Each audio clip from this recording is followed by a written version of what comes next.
Okay. I wish to call to order the special meeting. Oh, never mind. That's not that one. It is a special meeting of council. It is Wednesday. Sorry. Okay, whoa. You're totally know what you're My binder said regular council meeting, so anyways, okay. See, I do read a couple things. Okay, try that again. I wish to call to order the special meeting of council on June 29th at 4 p.m. Council would like to acknowledge the Yukluwa thought on whose traditional territories the District of Yukluwa operates. Notice of video recording. Audience members and delegates are advised that this proceeding is being video recorded and broadcast on YouTube and Zoom, which may store data on foreign servers. Looking for approval of the agenda? Move approval. Second. All in favor? Opposed, carried. Thank you. Okay. Adoption of the minutes from May 24th, Committee of the Whole minutes. I'll move adoption. Second. Any errors or omissions? No? Okay. And all in favor? Opposed, carried. And looking for adoption of the June 7th special minutes. Move adoption. Second. Any errors or omissions? No? Okay. All in favor? Opposed, carried. And lastly, the adoption of the June 14th regular minutes. Move adoption. Second. Any errors or omissions? No? Okay. All in favor? Opposed, carried. Thank you. Any unfinished business? Okay. Catch up here. Public input. This is an opportunity for the members of the public to provide input. Speakers will have 2 minutes to present unless council votes to extend the speaker's time. Please note this is not a question and answer period, and council is under no obligation to enter into a debate of any issue. That said, we are more than happy to receive your comments. We ask that all speakers state their name and address and the topic. Are there any in person that would like to speak? No, hearing, seeing none. And are there any via Zoom? Please raise your hand icon to speak, and if you're attending by telephone, please hit *9. There are no hands raised on Zoom and no callers at this time. And just double checking if they have received any emails to community input. There are no emails to community input. Okay, thank you. Moving along. And we have no delegations this afternoon. Moving right into the meat of the afternoon here. So bylaws, we have 4. Bylaw number 1, this report's prepared by the Director of Community Planning, is regarding official community plan, bylaw number 1306, 2022. Mr. Gregg, welcome.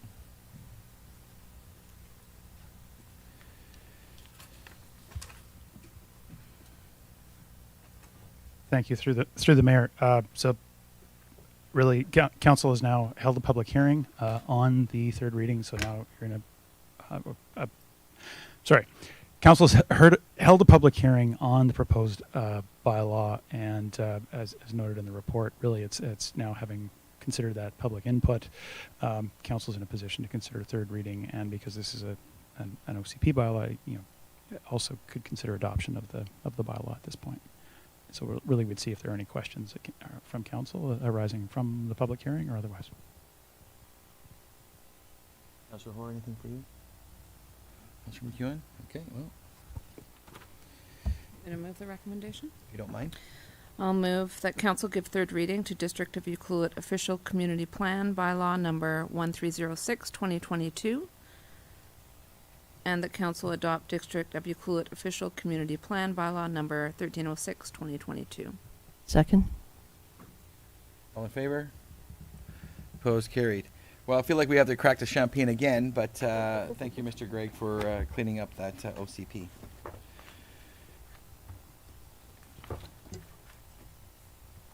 The next report is regarding zoning amendment bylaw number 1309 for 604 Rainforest Drive. Welcome back, Mr. Gregg. Thank you, and through the mayor.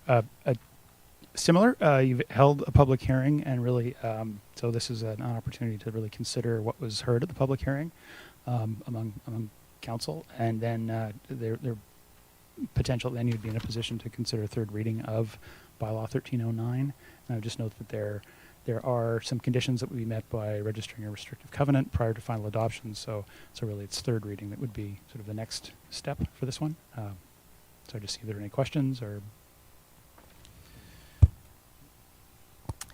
Thank you. Through the mayor, we heard last night from a number of citizens, mostly residents along Rainforest Drive, about parking and potential parking issues. Does the applicant have enough parking spaces for everything that's going on in that will be going on in that building? Good question. Through the mayor, they do have a site plan that shows the number of parking spaces, and that it appears that they have what would be they would meet the minimum required on-site parking spaces for the uses that are shown. That's confirmed at building permit stage. If somehow, as they get to more detailed plans, they came up with a different configuration slightly and needed a variance, we'd address it at that point. But really, there were some questions about like how much parking is enough, and the bylaw does specify by use how many parking spaces, and it appears that they would meet that. Thank you. And through the mayor, just to follow up, the other topic that was brought up several times last night was density and the fact that it was going from 6,000 to 15,000. And is that okay? Is there something we should be concerned about with that? Through the mayor, I think that is the crux of the decision, I guess, for council. They are requesting an increase in density and proposing a mix of uses that are, and they're proposing would be a community net benefit, and that's really the choice of the zoning decision. Currently the property, the zoning would allow a maximum of approximately 6,000 square feet. The building that's shown is approximately 15,000 square feet. So really, it's that question of, is it a net public benefit given the uses, the layout, and everything else for the community? And really, that's the question about for council at deciding on whether or not to go further with this bylaw. Thank you. Through the mayor to Bruce. So regarding parking, so does that come back at the building? Will that come back to the table at the building permit stage? Will we be able to discuss that in more detail? Through the mayor, the building permit does not come to council. It would be if at the building permit stage, say they had, at that point, here are the detailed plans of what they're going to construct. If there was some change that, often between development permit and building permit, they're working out the structural details. It gets refined and more detailed. If the floor area changed slightly or something like that was or they had to relocate a parking space, and if they were found to be shy, I guess is what I'm saying, and needed to have a variance, that variance would come to council and would have to be authorized by council. So as it is, if they're meeting those minimum zoning requirements, that would simply be something we confirm at the building permit stage and make sure those are constructed with the building. So at this point, if we have a parking concern, we talk about this now and... Through the mayor, yes, if council felt that due to the public input there was a need for extra parking on site, that's something that could certainly be put back to the applicant or discussed by council. And one more question. What is the building setback allowance for that property? Through the mayor, the building setback or parking setback? Just for clarification, Just there was a the- discussion this- of a 1.5 meter setback last night was mentioned, Yeah. which is a parking setback to the parking lot, not to the building. Okay. I was talking about like the setback, like what is the Vegetation. vegetation setback? Through the mayor, so there were some, and just to make sure I'm answering the right question, there were questions from the public or comments from the public about the greater setbacks and a covenant over green space within the neighboring properties. There is no covenant or building scheme registered on this property specifying those sort of green strips that are left in some of the areas. So it really is the building setback and the zoning that would apply on this property. The setbacks are to the building face. What can also be within those setbacks are things like access aisles and parking spaces. towards the property line, there is a minimum of 1.5 meters where the parking has to be offset, and that is what they're showing on their plans. Okay. That answers my Councillor Hoare, any questions for you? I also was curious about the covenant, if there was a covenant, and the setbacks. I was concerned about the green space. The parking issue is a big one there, and the fact that there's already parking problems along Rainforest Drive on the side of the road where there shouldn't be parking. So even though this might meet the minimum, it makes me a little concerned. The other question that I had, because we were talking about both housing and the medical center last night, is there a space in there if you had a visiting specialist? Is one of those, like one of the places upstairs, going to be able to be used for people from the medical center, or is there a space like a bachelor that's built into the, I guess that's part of designing the building, but it just seems to me that if we build a medical center and we have nowhere for peeps to stay when they come, because we need to get specialists coming back to this town, we are not getting enough of that here. Anyway, it's half comment, slight question. Well, it's good. I think the reality is we're not building it. And I think for our strategic plan, Marilyn and our predecessors have been talking about a medical clinic, and I think that we've spent a lot of time trying to find something. As recent as last year, we thought maybe, that we were close to something with Island Health. What I see here, which is not, I think that's been misrepresented last night, which I understand a lot of people's concerns and comments. Welcome, good timing. And we're just talking about rainforest. We're on, we all know the importance of it, and I think we all know that we need to get a medical clinic. And I think in the perfect world, that if there was one that had some accommodations above it, that was in an area that had more parking and maybe it was a little bit 2 meters higher, I think right now, with the recent conversation that we had with the medical center, we did get an extension for Island Health to take it over, and we know that behind the scenes, Island Health is working. And Dwayne, Mr. Lawrence, you'll have to help me out here. Is it the Alberni Health Board? I know I'm saying it wrong.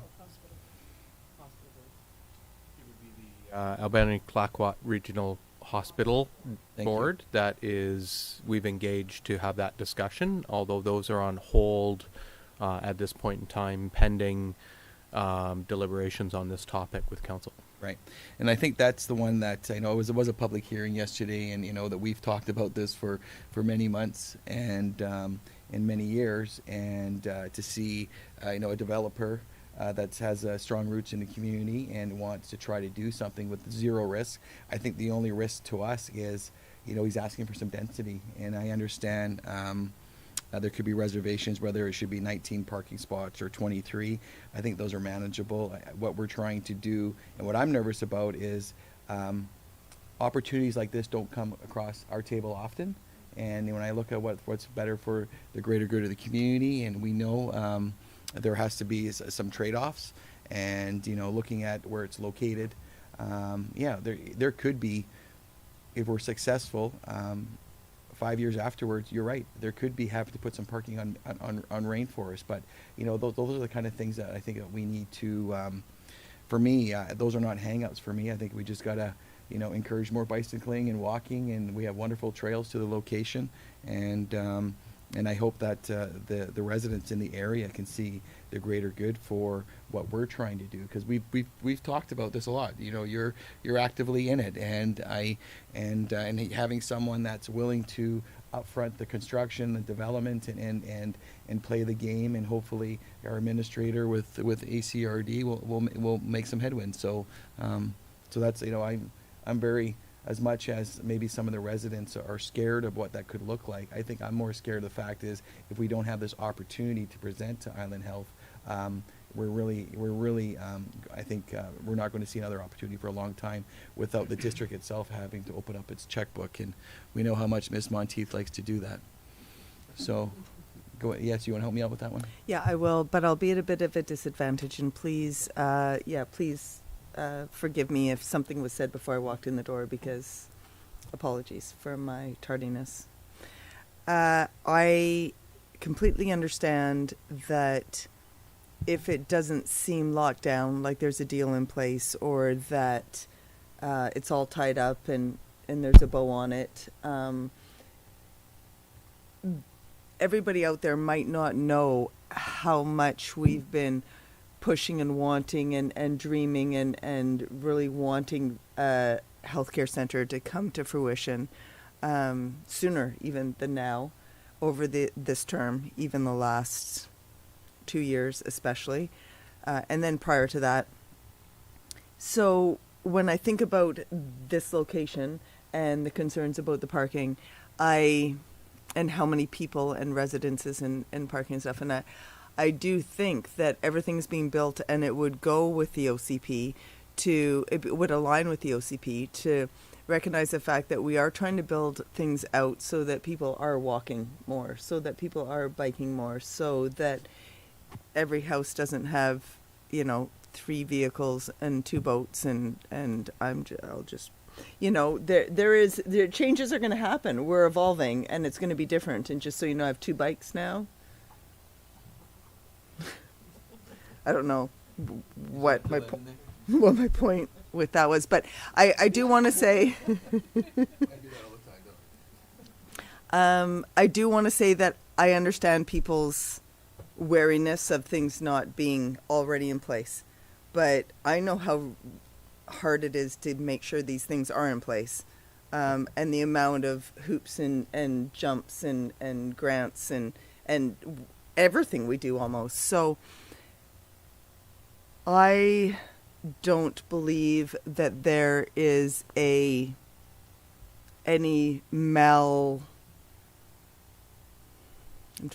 should have thought about this prior to opening my mouth. I don't believe that the attempt is there to gather zoning approvals, anything, without the true intent of ensuring that we are giving ourselves the best chance at securing a new health facility. And when people mentioned that it could just be chiropractors and physiotherapists, worst case scenario, if it just was chiropractors, physiotherapists, and out-of-town dietitians and diabetes educators and those sort of things, even that we need and would be a benefit. So if it doesn't house the private practice, which I truly believe it would, if it isn't supported by Island Health and their needs for accommodation for mental health and home and community care and those things, worst case scenario, even if it didn't and it was left up to private practice, or not even private practice, sorry, when I say private practice, I mean physicians, but all of those other things are private practice. So outside of physicians, even if it was left up to all the other things, having them in one place frees up all those other locations for other opportunities. And the location close to the community center on the bus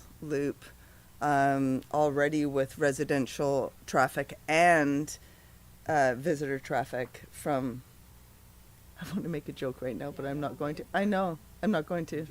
That soulless, I'm not doing it. Sorry. I do really think that this, done properly, and I'm usually not a super overly trusting person. Well, I have to be in a certain manner, but I trust that it will be done properly. And if it falls short of getting Island Health's full backing or say again? Then it's a daycare. It could be, as long as that bottom level serves the community to an extent, with anything that makes us live happier, healthier, longer in our homes, and safer, then I think it's a win-win. Sorry, that's all I have to say. No, I appreciate all those comments. They're well received. Any other comments regarding this? I'm just going to say that I lost track of how many residents said how much we need a medical center, right? That was one of the things, regardless of their feelings one way or another, people do know that. Yeah. And I just want to give a little bit. I don't think that we stand at the podium and talk about every time we go to a meeting and we talk about it. And we were so close on this one and we lost on this one, and too bad we didn't get the funding on that one. So you live in that. You live in that world, and I just know that the effort that I've put on this, we have for over almost 10 years here. It's like this is an easy one, and I think that there's not too many asks here. I'm just feeling brave right now Okay, go to ahead. shout out loud that I completely 100% agree with what you just said, in that we don't say enough. We don't actually at this table talk enough about what we've tried to do, the efforts we're trying to make, things we're trying to bring to the table, where our actual drive and heart and soul is, and what we meant to accomplish, but we couldn't quite get it here, or what is almost here, or what was almost here and failed, or now we're having to recreate. We don't get the opportunity to share that enough because it's not on the agenda. It doesn't actually fit into how we're reporting out. And I don't know if there's something we could do with that, and I'm not making a recommendation anytime soon, as Dwayne is staring me down. But I do think I went to the Climate Action conference in Vancouver, and one of the things they said is that there were a lot of things that other communities aren't doing that we're already doing, and I'm like, oh yeah, ticked up. But wait, one of the things is, does everybody know we're doing that? Probably not. If it wasn't said here, they don't know. And then I thought, wait a second, how many things are we doing that aren't out there that people don't know we're doing? So yes, I concur. We need to say more. And I think that we could spend our committee, that we could spend 45 more minutes in our committee. I don't think the message will get out there. I think for me, I just hope that for a lot of the people that, knowing who we are and that have a level of trust with the information that we're providing and the efforts we're putting in here, that this is a reason why we're making these decisions. So, we could go on for hours and talk about, how the stars didn't line up, but I know there's some stars lining up here, and Yeah. he seems motivated, and so. For me, there's a lot of pluses for the community and beyond. So, because there is going to be no new hospital in 5 years, there's no money left, and so we're actually putting the red carpet out here for Island Health. And I think with the recent developments with the local clinic, we have their attention, and I think they want to find something that is more turnkey. So, yes, go. Just one more question through the mayor to staff. It was brought up last night that part of this property is in the inundation zone for tsunamis, but with proper engineering, if I understand this correctly, it can be built to withstand any possible damage.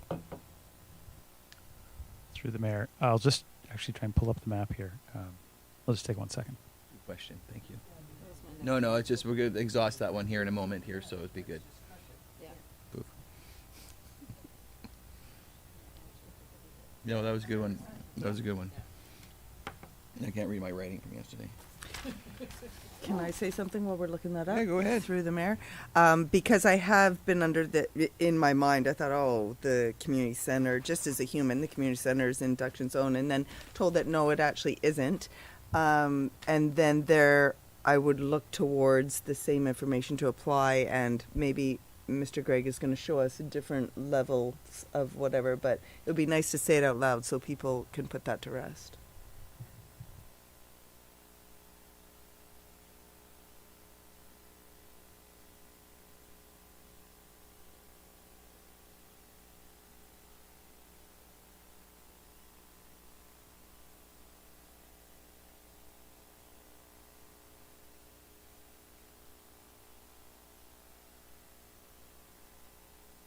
So the cursor is over the site on the corner, and you'll see that the flooding sort of follows. This is the mapping, the flood hazard mapping for tsunami risk that was done with our flood mapping work with Ebwater. That there's that stream corridor that comes through the park property that's next to the community center behind us here, and so you can see that that's where that is lower lying, I guess, and subject to some risk of tsunami, but it misses this property. I think there was some comments about the 20-meter contour, the 20-meter, get to 20 meters in 20 minutes. That, I think, is in people's minds. That was a message that was very clearly put out prior to doing the flood mapping.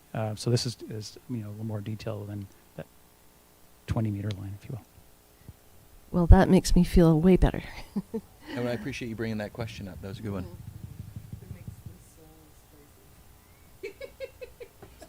BlackRock may want to relocate its generator, it looks like. I'll get on that. I'll get on that. Okay.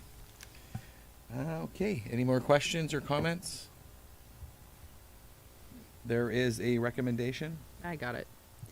I will move that council give third reading to the District of Ucluelet zoning amendment bylaw number 1309/2022 to facilitate the proposed mixed-use development on the property at 604 Rainforest Drive, including healthcare, office, and resort condominiums. Second. Any further discussion? All in favor? Opposed? Carried. And thanks to staff and the developer. Thanks for being creative on this one, and we'll let the powers that be. Hopefully, we're successful. So thank you. Have a good afternoon. Have a safe drive home. Okay. Bylaw number 3. The next report is regarding zoning amendment bylaw number 1312, 2022 at 221 Monotto Road. Mr. Gregg. Thank you. Through the mayor. Similarly, this proposal for the rezoning bylaw, was subject to a public hearing, and so it's a chance for council to sort of discuss what was heard. The bylaw, as is recommended in the report on page 221, council could consider third reading, and that there are certainly some covenant to be registered, details of the housing agreements and whatnot would be all sort of ironed out prior to bringing it back for final adoption if it goes forward. So at this point, sort of third reading would be the logical next step. Well, okay. Any questions for staff, or do you want us to have a general conversation about it? Councillor McEwen? Sure, I'll start. There were a few comments negatively about this development, which really surprised me because at the open house and at the special council meeting, it was all positive. So just to put people's minds at ease, someone was concerned that the road should be paved. I assume that that is going to happen through the mayor to staff. Through the mayor, yes, our standard for subdivision and development, we have servicing standards. So yes, paved roads would be part of this, and so that would include, and as well, there was a question about, I think, that the road dedication. That Monotto Road currently is a 10 meter. It's half a road, half a standard road right of way, and that dedicating the other half of that would be part of this. It would be a condition of the subdivision. Great, thank you. And again, parking was brought up, but I sort of feel that that has been addressed by the developer. And then waste and recycling, that's something that's going to sort of show up later down the road. We're just not at that stage just yet, I assume. Not a question. You always take good notes, so those are the highlight questions. So, did you have a couple questions? Yeah, I do. I have a different lens. I'm looking at more from an emergency access perspective, and I'm concerned about one way in, one way out for what is 200-ish homes, so maybe 400-ish people, which is 8, 16. That's a quarter of the current population. Like, it's a big deal. So it will be its own community out there. It will be a large population of the District of Ucluelet with one road in, one road out. And I already understand that we're all one road in, one road out. So don't misunderstand me when I say that. But for basically one street off of our main, I believe that there needs to be some consideration to be given, and I get that probably is complicated in the properties and the way they're laid out, but only having that one entrance and exit off of the highway and what turns into Peninsula is very problematic, and even just from a rush minute perspective, and I say that, not rush hour, but when we're trying to all get to work at 2 minutes to 8 in the morning, which I notice quite often, just so you know, I see you all out there rushing to work at the last minute at 4 minutes to 8. I think that it will be a thing, and that's fine on a day-to-day basis because you can compensate for it, but you can't compensate for an emergency situation, an evacuation protocol, even a fire hazard. There are many things that would concern me about one exit and one, like egress and egress to the situation. So that's one thing that I'm concerned about. I'm also concerned about what would be a quarter of our population to be in one area in that small of space compared to, and don't get me wrong, because I already went home last night and I looked at this and I'm like, people are talking about things are too small now, but people were talking about my house would be too big if I did this addition. Like, so we got to find a happy medium, sure, but I'm hearing people say that these are small spaces, and I lived in a 700 square foot apartment, but it was just me and a lot of my stuff. So I don't think that I have a problem with the size of the places, but how many of them are together. And I do believe in density and community and it being its own suburb. Really, it would be a suburb of Ucluelet, except that when we're talking about how much not low rent, I don't want to say, and somebody used ghettoized as a term the other night, which is something I wouldn't have said either, but somebody else already said it, so I'm just saying that they said it, so it doesn't count on me. But it does lead me down the road to go, okay, well, at some point, do you worry about the health of the community? And I don't want to appropriate people's lifestyles. I don't want to stereotype, marginalize. That's not at all what I'm saying. I'm just saying maybe, what's the word they use, which I think, organically, that many people in that small of a space next to that many people in this small of a space with only one way and one way.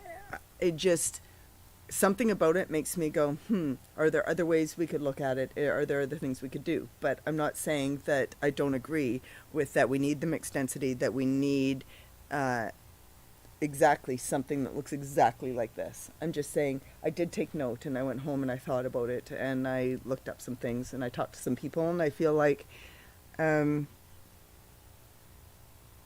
I don't want to stall anything either because, well, let's face it, we already have, lot 13, lot whatever, things that we need to get going. And Well, I think there's a question, if you don't mind. Yeah, ask it. Mr. Gregg, obviously road egress in and out, that's been a topic. I know we talked about lining up with Weyerhaeuser Lands. Maybe you can just talk parking and access. Certainly through the mayor.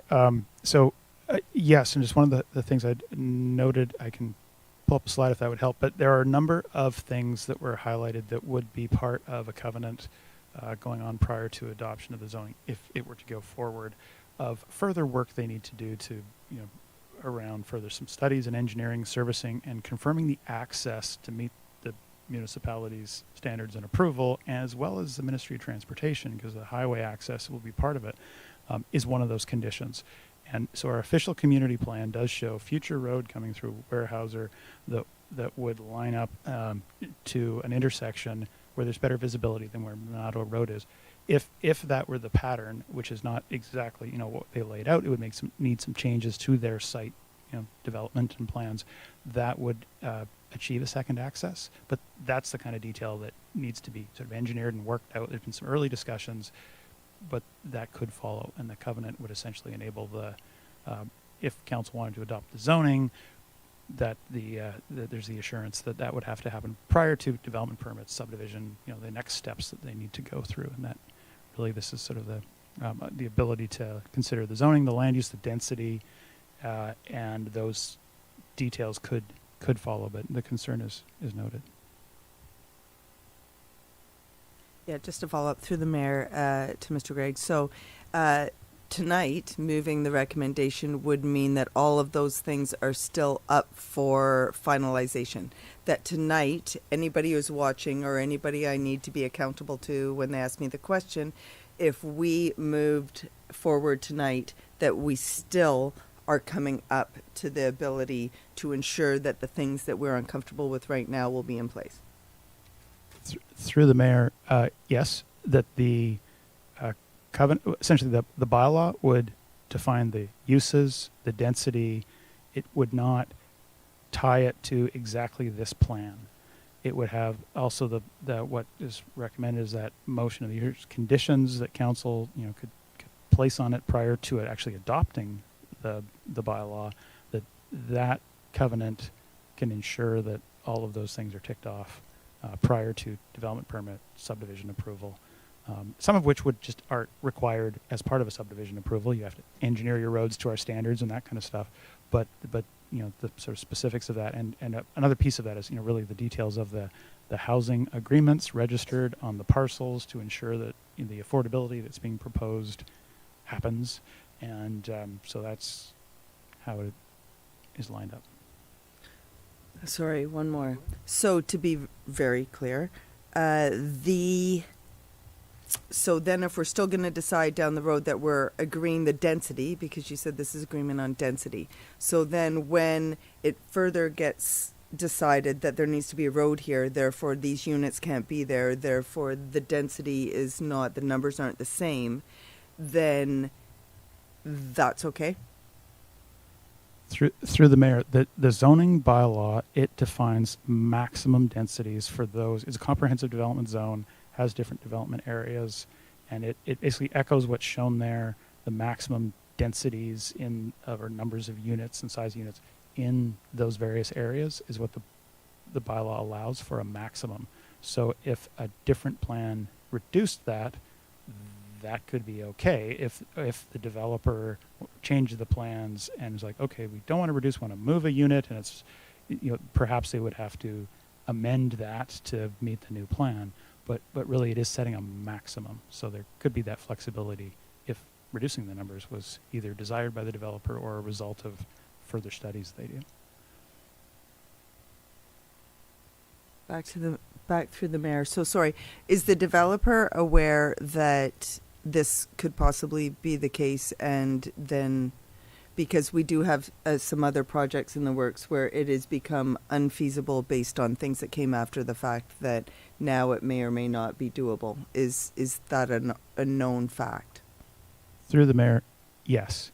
That is in the report that was on council's agenda. The developers received it. So in their application, they show, for example, the mapping of the tsunami areas overlaying that, and that covenant would ensure that they have to do some engineering work to confirm, can those be built safely? Because that's a requirement to get to a subdivision approval. That's something that maybe changes the numbers or they shifts the plans. So I think having the zoning allow the maximum gives them flexibility to reduce it. But if other changes were necessary, perhaps some revisiting the zoning and amending it would be necessary. But this allows them to sort of go forward, sets the use densities broadly in place, allows them to go forward to sort of work on the details, including with the housing and financing of that for the affordability. Sorry, Marilyn. It just worries me that here's a plan, looks great for most people, then it has to be changed in some fundamental ways for egress or access, and then that takes away maybe some units, then that takes away maybe some profit that makes it make sense, which then takes away some affordability of some of the units. And I just wonder how that snowballs or is regulated or yeah. Can he talk? If you got a couple questions, maybe you'd like to answer them at the podium there, Chris? Thank you. Through the mayor for Councillor Cole.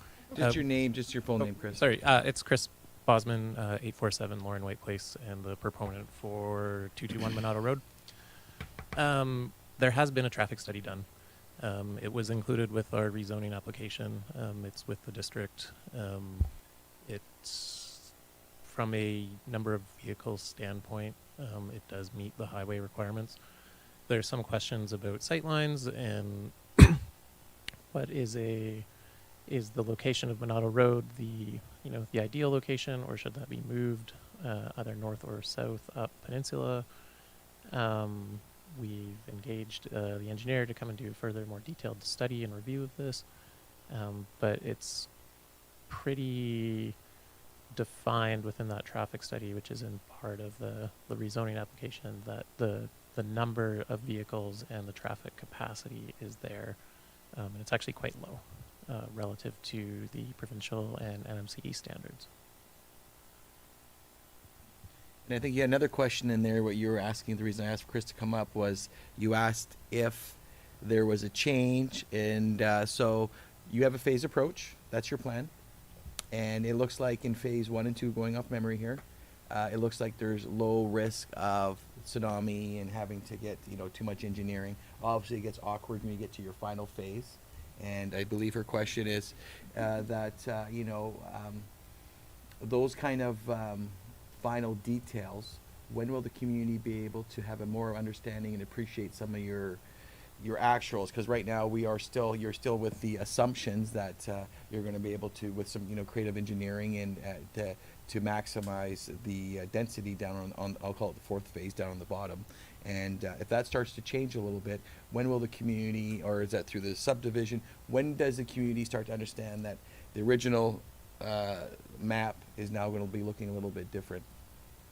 So phase 1 development permit, assuming tonight continues to move ahead to a 3rd reading, we are anticipating to have like a detailed development permit for phase 1 back to the city and the future council for around November 2022. So what's that, 4 or 5 months from now? In that, we will have all of the tsunami engineering, tsunami studies. We've engaged consultants to do the flood mapping and geotechnical engineers, structural engineers to look at what is required. We also have a policy engineer who is the same policy engineer that the district has used for most of their tsunami policies, to determine not just like physical engineering, but also social engineering standards to further reduce the risk.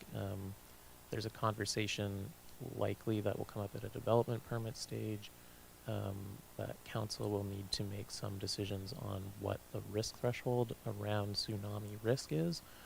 This is a much broader topic than our property, and this largely has to do with that there's only an interim tsunami risk policy in place that doesn't very clearly outline whether we're discussing 1 in 10, 1 in 100, 1 in a million year events. So it makes engineering a little bit challenging. Our strategy at this point is to pretty much provide information, provide information and provide scenarios, and then have the council of the day make a decision as to where that risk threshold of the community stands, and then we have to pick an engineering solution to accommodate that. So many more points there. Okay. Councillor McEwen? Just a comment, actually, through the mayor. This will probably be a 10-year build, so there won't be 400 people living there next year. It's going to be gradual and phased, and so I think that will give the community a chance to get used to that density, and the affordability component being built first is wonderful. It's what we need. So yeah, I'm very positive about it. Thank you. Councillor Hoare, do you have any comments? Definitely. A few comments, because I'm going to get on my affordable housing high horse. Maybe it's a low horse. Maybe it's a rocking horse. I don't know. But there was the comment last night about people jammed in that tightly, ghettoizing an area and a community. And I'm like, I remember what it felt like to live in the courts when I was a kid. And the courts was like a little U shape of townhouses, like 5 or 6 on each side. You had a driveway in. Every one of them had 1 parking space, and then there were 2 visitor parking spaces in each one of those courts. There was a community laundry in the corner, and so there'd be like 1 here, and then another 1 here. 1 road in, joined with another road, and there were 4 of those in a fairly tight space. And My best friend lived on the opposite corner, and there was a question last night, where do kids recreate? Well, the thing about putting this density here with the park, like with the trail, with the woods, I'm like, I can't even tell you how many tree forts I built. My mom used to find me like 50 feet up a tree. She always looked up when she was looking for me. I was 6 years old. I was climbing Douglas firs. Kids will play anywhere, and there are community amenities that are in here. The covered area to be able to have like a place out of the rain, to have a birthday party for a kid outside. They can Nerf war all they want around it. Like, that's important, but kids will find a place to play. There was concern about the number of parking spaces. We're trying to make this community more walkable, more bikeable. My mom's question looking at it, because I was with my mom this weekend and she reads the agendas. And she's like, where's the closest place I could buy milk? Because when we lived there, we didn't have a car. We did everything by bike or walked. And it was a long way to the nearest place for us to buy a thing of milk. And I thought about it, and I pulled out the map, because I have a map for my mom of Ucluelet, thanks to Shram Design. I needed updated one, apparently. And I said, this is where the buildings are going to be. The closest place you could buy some milk would be the Co-op gas bar or the Petrocan. And Mom looked at it, and she's like, that's not too bad. If I've got a 5-year-old yelling at home and I'm out of milk and I need it for breakfast, I could do that. So believe me, thinking about all those aspects, right? But it was a community, not a ghetto. Well, maybe it was ghetto to everybody else, but we felt like a community. The kids were all friends. We all threw spitballs at each other. We walked to school together. We played together. I still am in touch with a couple of the kids that I was in the courts with. And there were different courts, and there were courts that were affordable like ours, and there were ones that were not. So there was mixed use, and that's what I like about this. And that is part of the reason why it would be community feel. It's not just affordable housing. It's not just single family homes. It's all of them together. It's the missing middle, the affordable housing, and those single family homes on the waterfront. Yes, it's dense. It's going to take 10 years to get there. But it will be a community. I mean, I can't say I guarantee it, because I'm not that stupid. There's no guarantee. But I have a really strong feeling about it.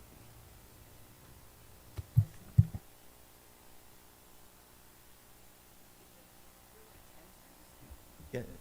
Okay, what do you want to say?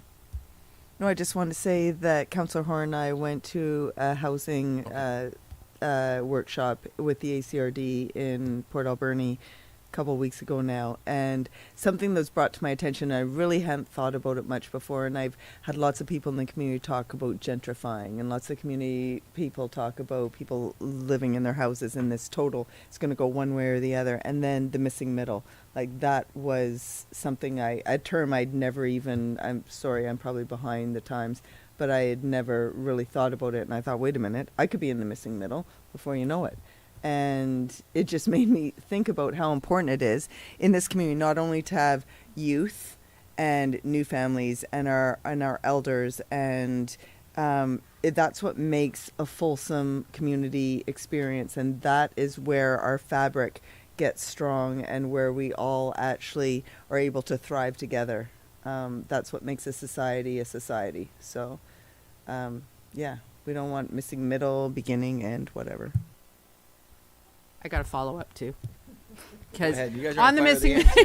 we're just like, We're ahead of schedule. it's just tennis back and forth.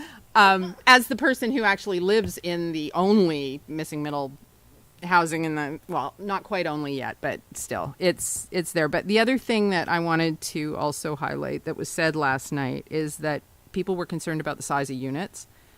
If you take a look at the size of units in the city, they are significantly smaller than the average in this development. And honestly, like 900 square feet, whatever, or what, your 700 square feet How many cars is that? If you're van lifing out there, how many square feet in a car or a van? Right? These are people who need homes. 44 square feet in the back. That's TMI. And you still pack it up for a weekend trip. Anyways, you're on a roll. You got something, Councillor? I don't think I have it. I think everyone got it. But I mean, I support this. I support the density. I mean, that is a community. My only question through the mayor to staff is like, when do we, and I know it's been a conversation about a housing authority when we get to that affordability stage. So when do we start a housing authority? Yes. Through the mayor, and that was perhaps our CAO would like to comment on this as well. We there was a report that came in before council about that. That's a step to look seriously at, is to put out an RFP to see about getting someone on, even on a contract basis, to get started. I'd say, and the short answer to that, to your question, is when do we need a housing authority? It's now. It's as we. No, you know And- what? I and- wouldn't agree with that. You know what? I think I'll let you finish the answer, and I'll just make my comments. And I want to draw the distinction because sometimes there gets to We be have nothing to accomplish. some confusion or blurring between a housing corporation and a housing authority. Housing corporation is often the entity that a municipality or or body or a nonprofit is another type of that, who are building housing and managing, like property manager of that unit. Separate sort of separate function is the housing authority. As private developments come forward, like Lot 13, there were some rental units there with housing agreements. Who vetting the okay, are they sticking to the agreement, monitoring that, taking the applications, making sure people actually meet the requirements that are set up. That is a necessary sort of function, and that's really the role of the housing authority. It's not done by a committee. It's not something you want council to be doing, or even really, it's not a good function for staff. It should be sort of an arm's length entity. So as more developments come forward that are creating pieces of affordable or attainable housing, which we know we're going to need more non-market housing as we go forward, having that function in place is really important. So that's something that regionally it's needed, but to start at the municipal level to say, okay, how do we, at least for the next few years, how do we get that started? That was, I think, the intent of that report, of saying let's perhaps put out an RFP. We'll see. I think Mr. Gregg summed it up quite nicely there. We do need to start looking at a housing authority in the near term.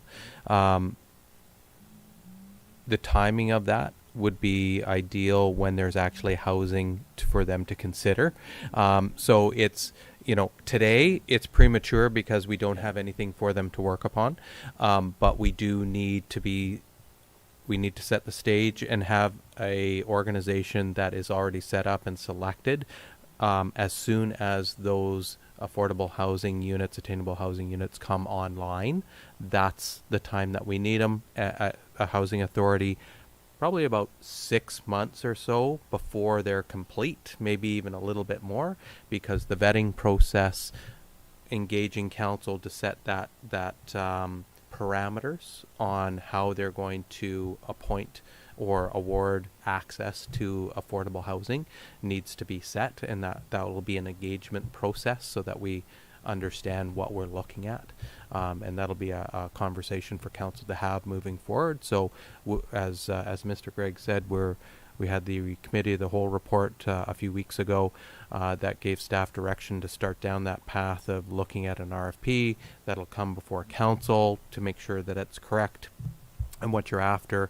We select the organization, and then they'll be in line and ready to start making those determinations once the housing stock is available. And and I think sometimes should they have a housing affordable housing committee? That conversation gets brought up sometimes too. And for myself, I'm just talking in my own opinion. It's when we're asking for people to participate on a committee, we better be able to have them, if they want to have some outcomes or make some decisions, that there's some money. And I think that getting to 2023 with with the affordable housing reserve fund that we have, with what Tourism Coolitz intending to do with the rise of 2 to 3% and earmarking most of that 1% towards. Now there's a real stock there, and there's some money. Yeah. You can actually bring the mats and everybody else that wants to participate on that, and they can actually start to do something. Up to this point, I don't think we've been prepared, and we would have actually just really disappointed them and ourselves getting them the false pretenses. So I think that, getting into next year, definitely those kind of conversations and committees will be available. Good. Okay. Anything else on this report? Yep.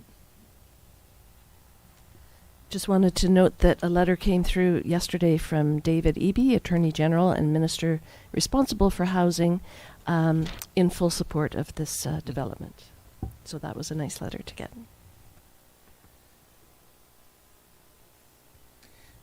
And I think you guys have said everything. I'm fully supportive of this development, and the whole reason why it's here today is we have a developer, and they're motivated to move things along. And when you see they're talking to ministers, and they're checking off a lot of boxes. So there is a recommendation. If someone would like to move that, Councillor McEwen. I will move that Council give third reading to District of Ucluelet Zoning Amendment Bylaw number 1312, 2022, to facilitate the proposed housing development on the property at 221 Minato Road. I'll second that. Any further discussion? No. All in favor? Opposed? Carried. Thank you. And thanks again to the Planning Department and Chris for working on that one.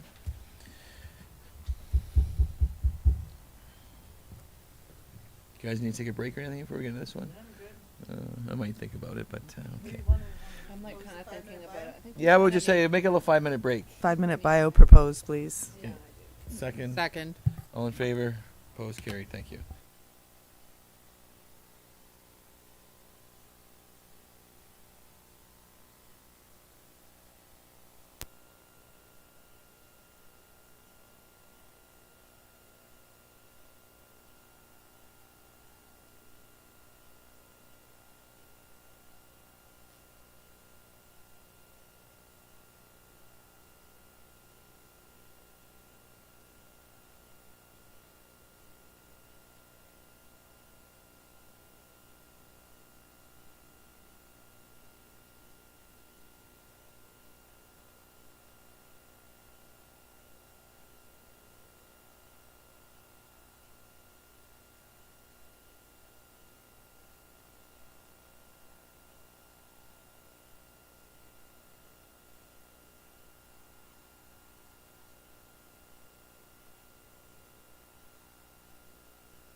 Okay, bylaw number 4, this report's regarding zoning amendment bylaw number 1310, 2022, B&Bs versus ADUs.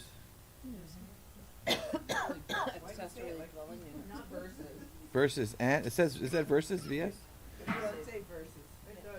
Okay. Let's put the two against each other, see what happens. Huh? B&Bs and ADUs. Okay. Yeah, it does. Yeah. It said versus the other day too, I think. Welcome back, Mr. Gregg. Okay. Thank you, through the mayor.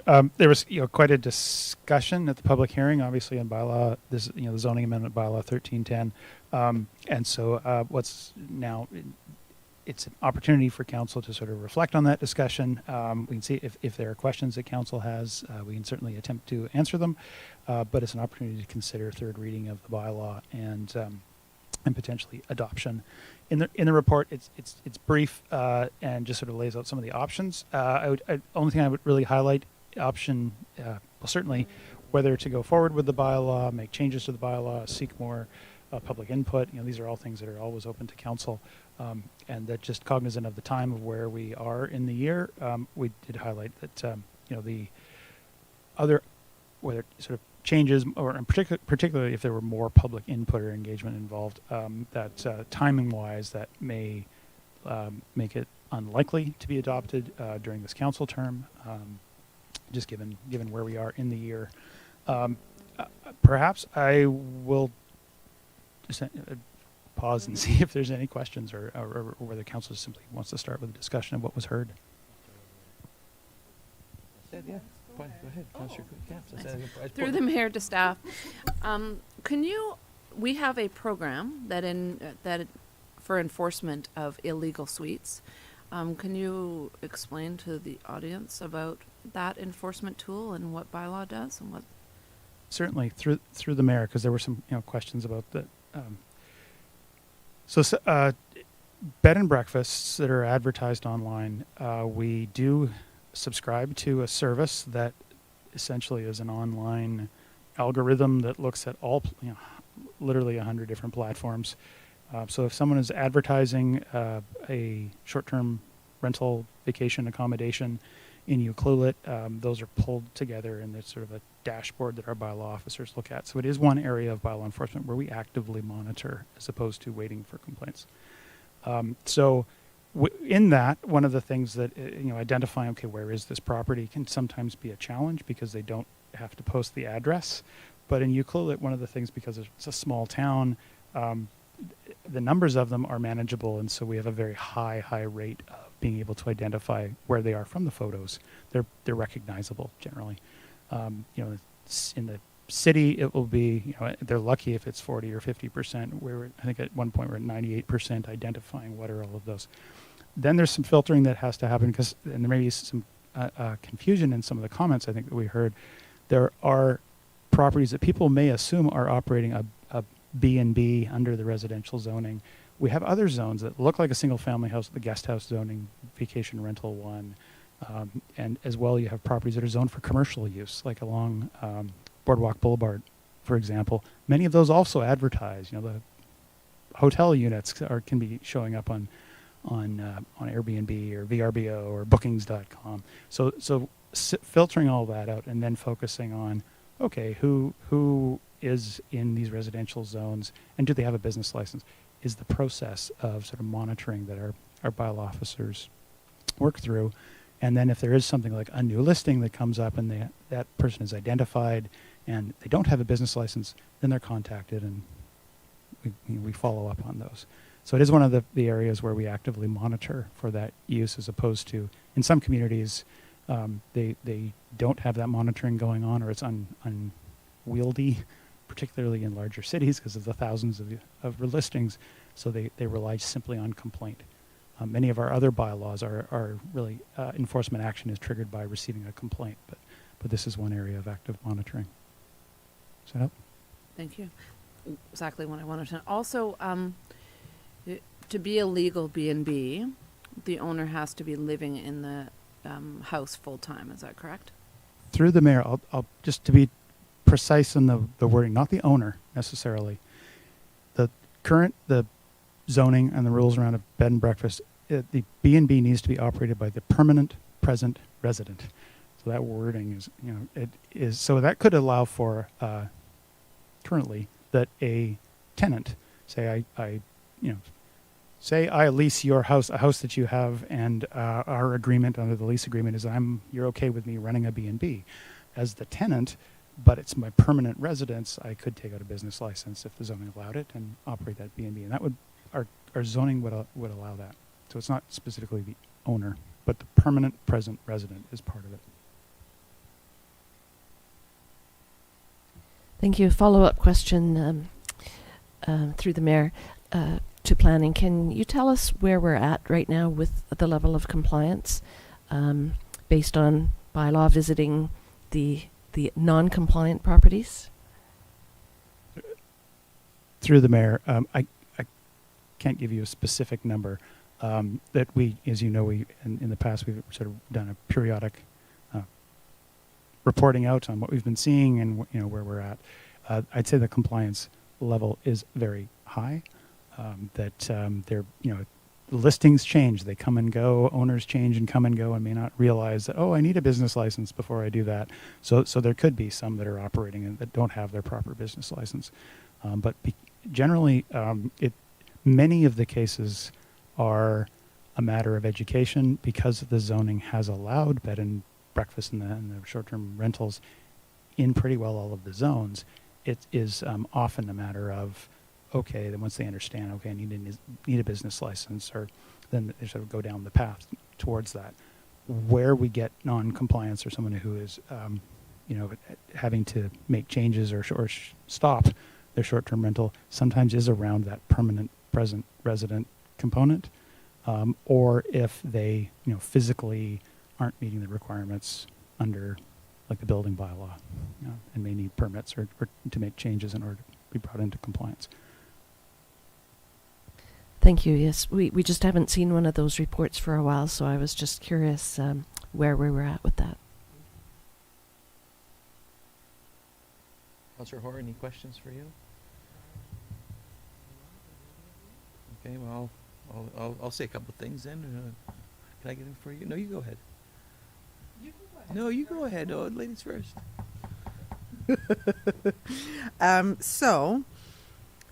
I would have a lot to say about this, but I think many of the citizens spoke last night to all of my questions, concerns. Some I hadn't thought of.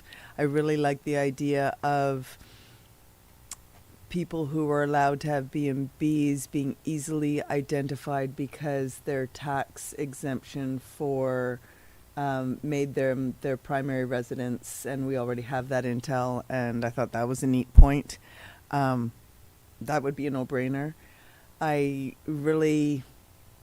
went home and patted myself on the back last night, and I probably shouldn't say I did, but my initial feeling for the community when we talked about this before the public hearing was, no, we can't do that to people, we can't take stuff away from people, and I just kind of felt really glad that I must have had my finger on the pulse enough that I was right. I mean, there's other situations where I wasn't right, and you can't make everybody happy all the time, but I'm glad that I felt very strongly about this one, and that the community feels very strongly about this one. And I think there were a bunch of variations of suggestions that were expressed over the public hearing. I do believe that the cost of building right now and the parameters around the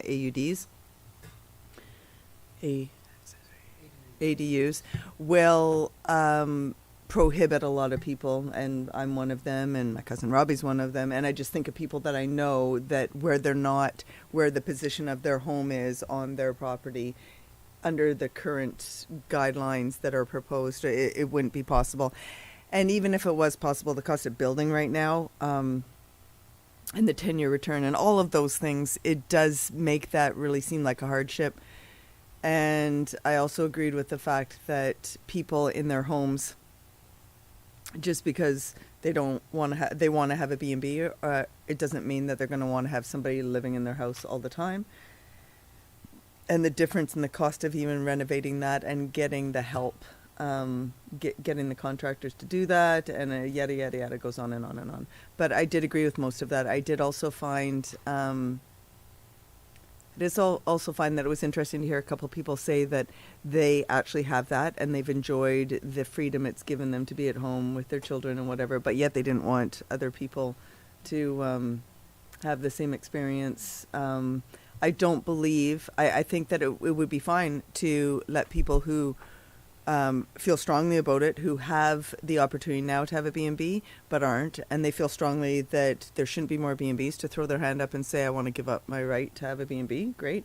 And then most of the people who aren't doing it and haven't done it and have the right to, because that pink map showed, that I have one in my house in the future and I have one in my backyard which isn't developed, and I think that you're going to find a lot of people like Sandy Henry across the street. Like there were ones that were pink in that thing that, I mean, currently that won't happen. There are lots of people who don't want B&Bs in their home, but it doesn't mean that if you bought it under that, it's like buying a pair of jeans and they're supposed to be a certain size and you can take them back, get your money back, but it doesn't work this way because you won't be able to wear those jeans anymore because, I don't know, somebody took the zipper out. I don't know. Bad analogy. I don't know. You know what I'm saying? Thank you for agreeing on the bad jean analogy. Thank you. I actually made some notes before the public hearing, just by reading the letters that were in our agenda package, and there were some very common themes running through. Everybody felt they deserved the option to run a B&B in the future, and that could be because of an economic downturn, loss of employment, a stay-at-home parent. It's a year-round occupation. It's not seasonal. And then the other theme was that current B&B rooms won't convert easily to long-term housing because it's essentially a room without a kitchen. And then there was the theme of devaluing the R1 properties without B&Bs and vice versa, pushing the property values up of the R1s that have B&B status. And then the cost of building and property values going up. B&B is a mortgage helper. And many have purchased with the intent to build with B&B rooms, but they don't have a business license yet. And we heard from a lot of them last night, some pretty sad stories that they might have to sell their homes. And a lot of them just felt that they should keep the zoning as the property was purchased.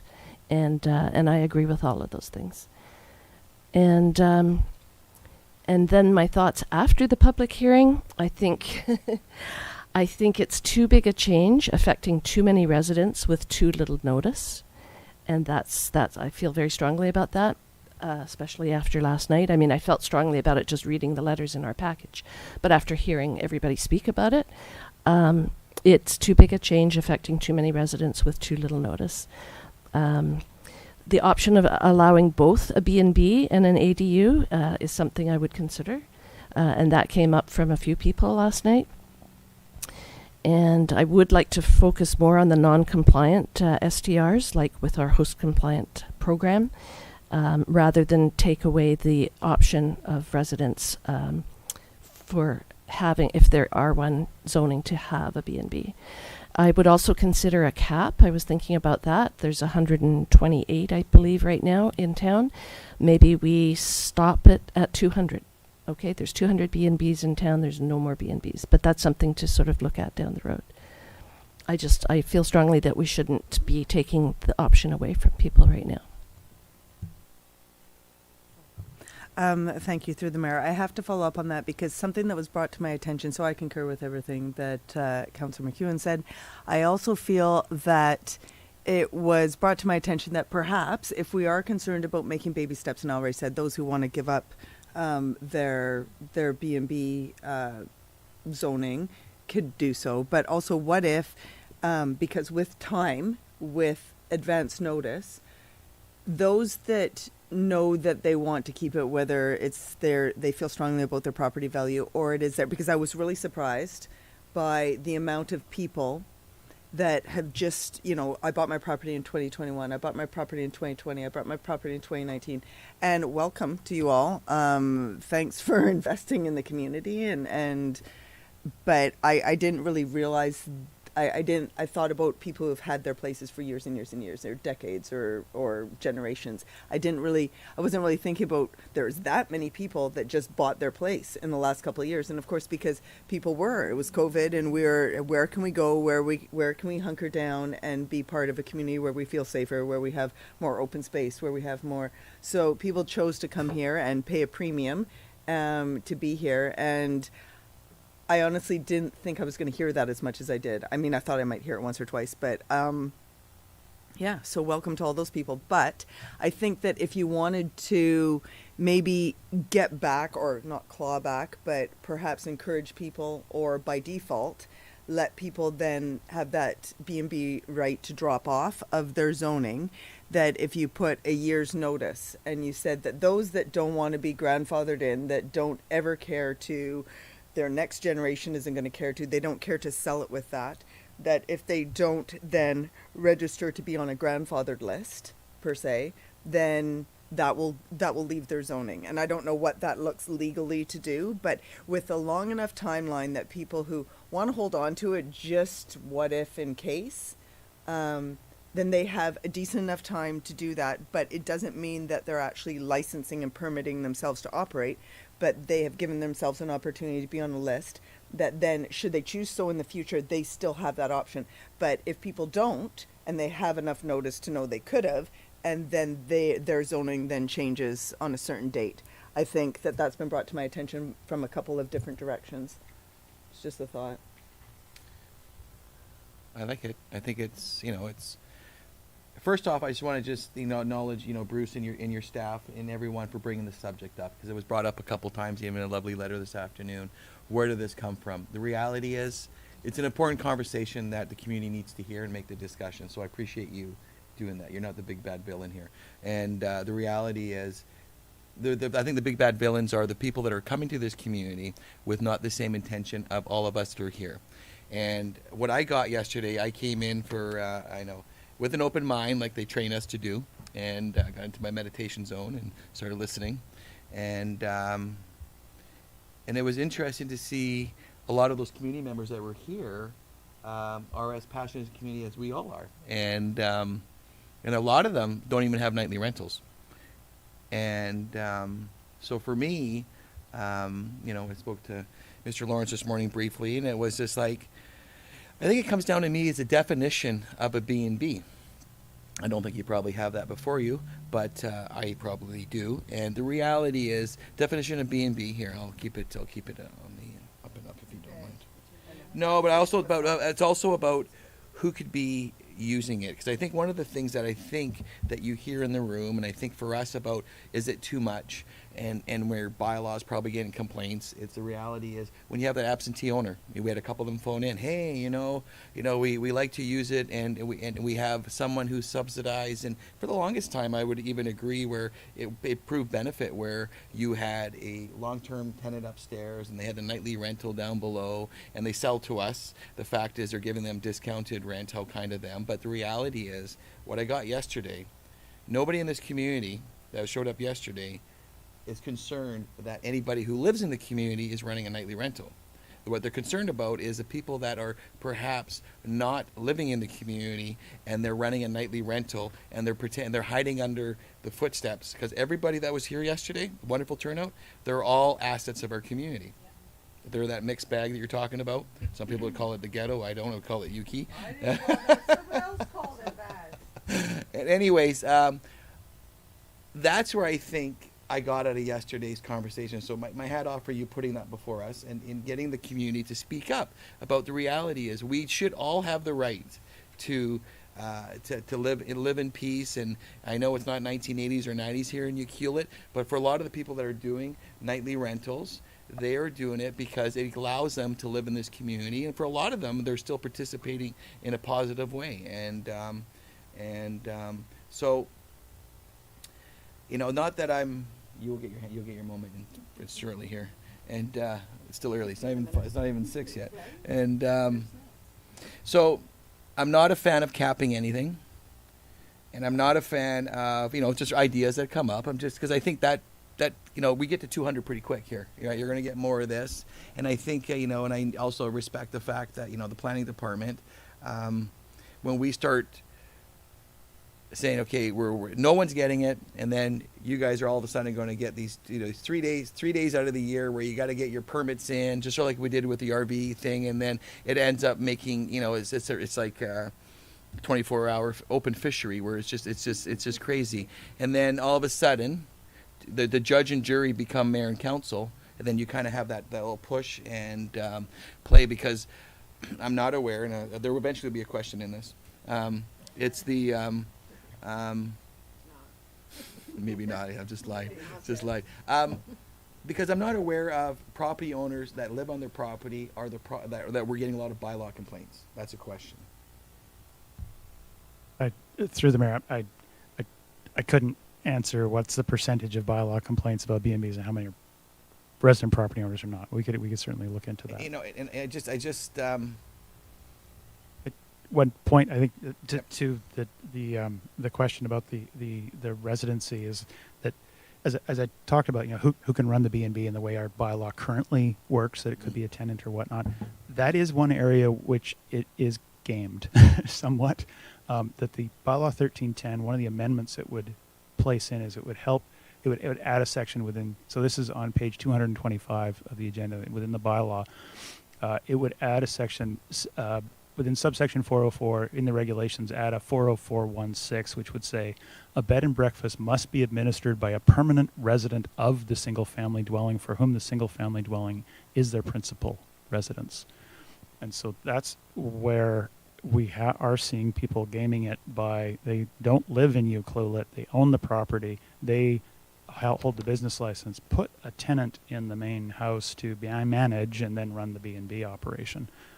That is something that we see with a large proportion of the B&Bs that we have now, and that's been the growing area where it isn't the principal residence of the owner and the business license holder, and so currently it's sort of open to that. So that's one of the amendments that was being proposed.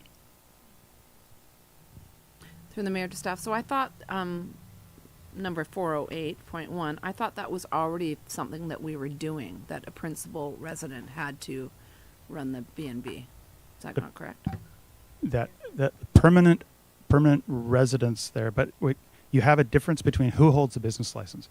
Is the tenant who's in the house actually the business owner of the B&B and running their own thing in a property they happen to rent? That could happen today, and it would be a valid. You're not discriminating between an owner and a tenant. Right. It's when the owner of the property is living somewhere else and they're holding a business license for one or more houses and bed and breakfast, and they have a tenant manager, and then a number of B&B suites. That's been the trend. Very good amendment.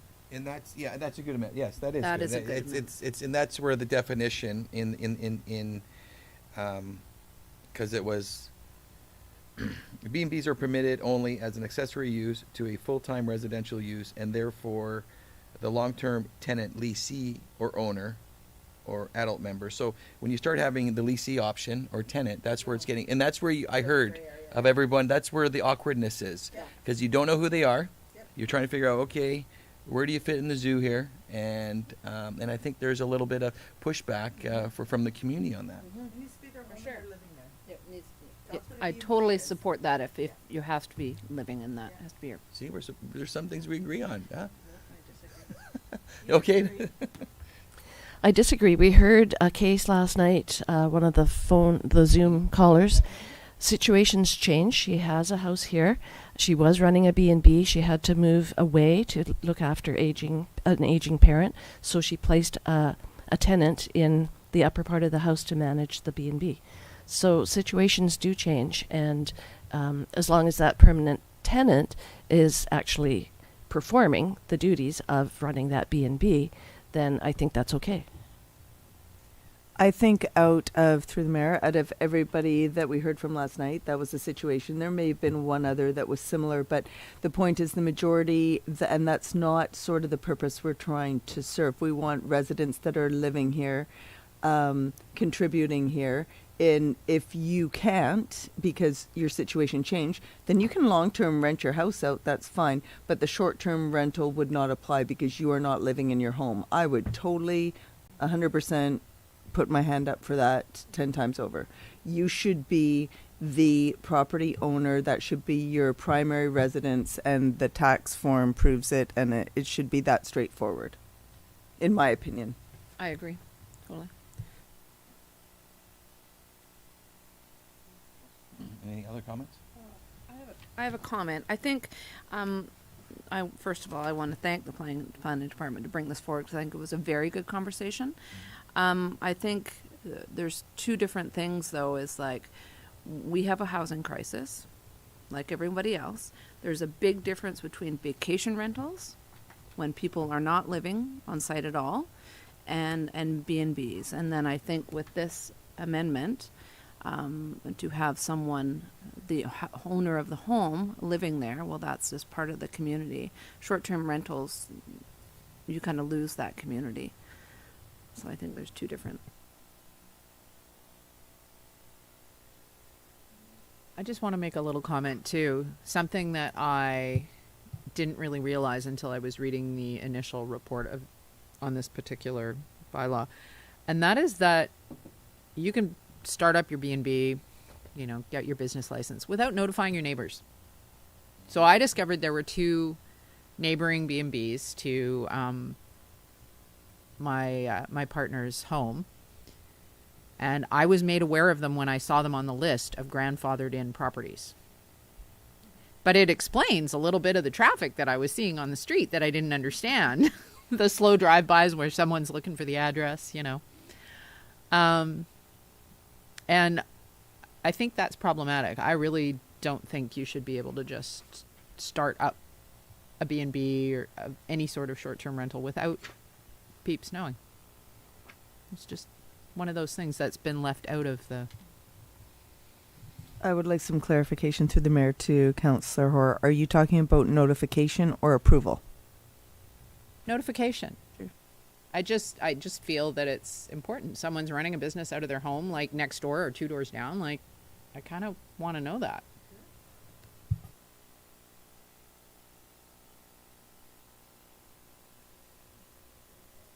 Yeah, to the chair out of me. Okay, how do we move forward on this one? Because there's lots of good in here, and I think it's just Back to the drawing board.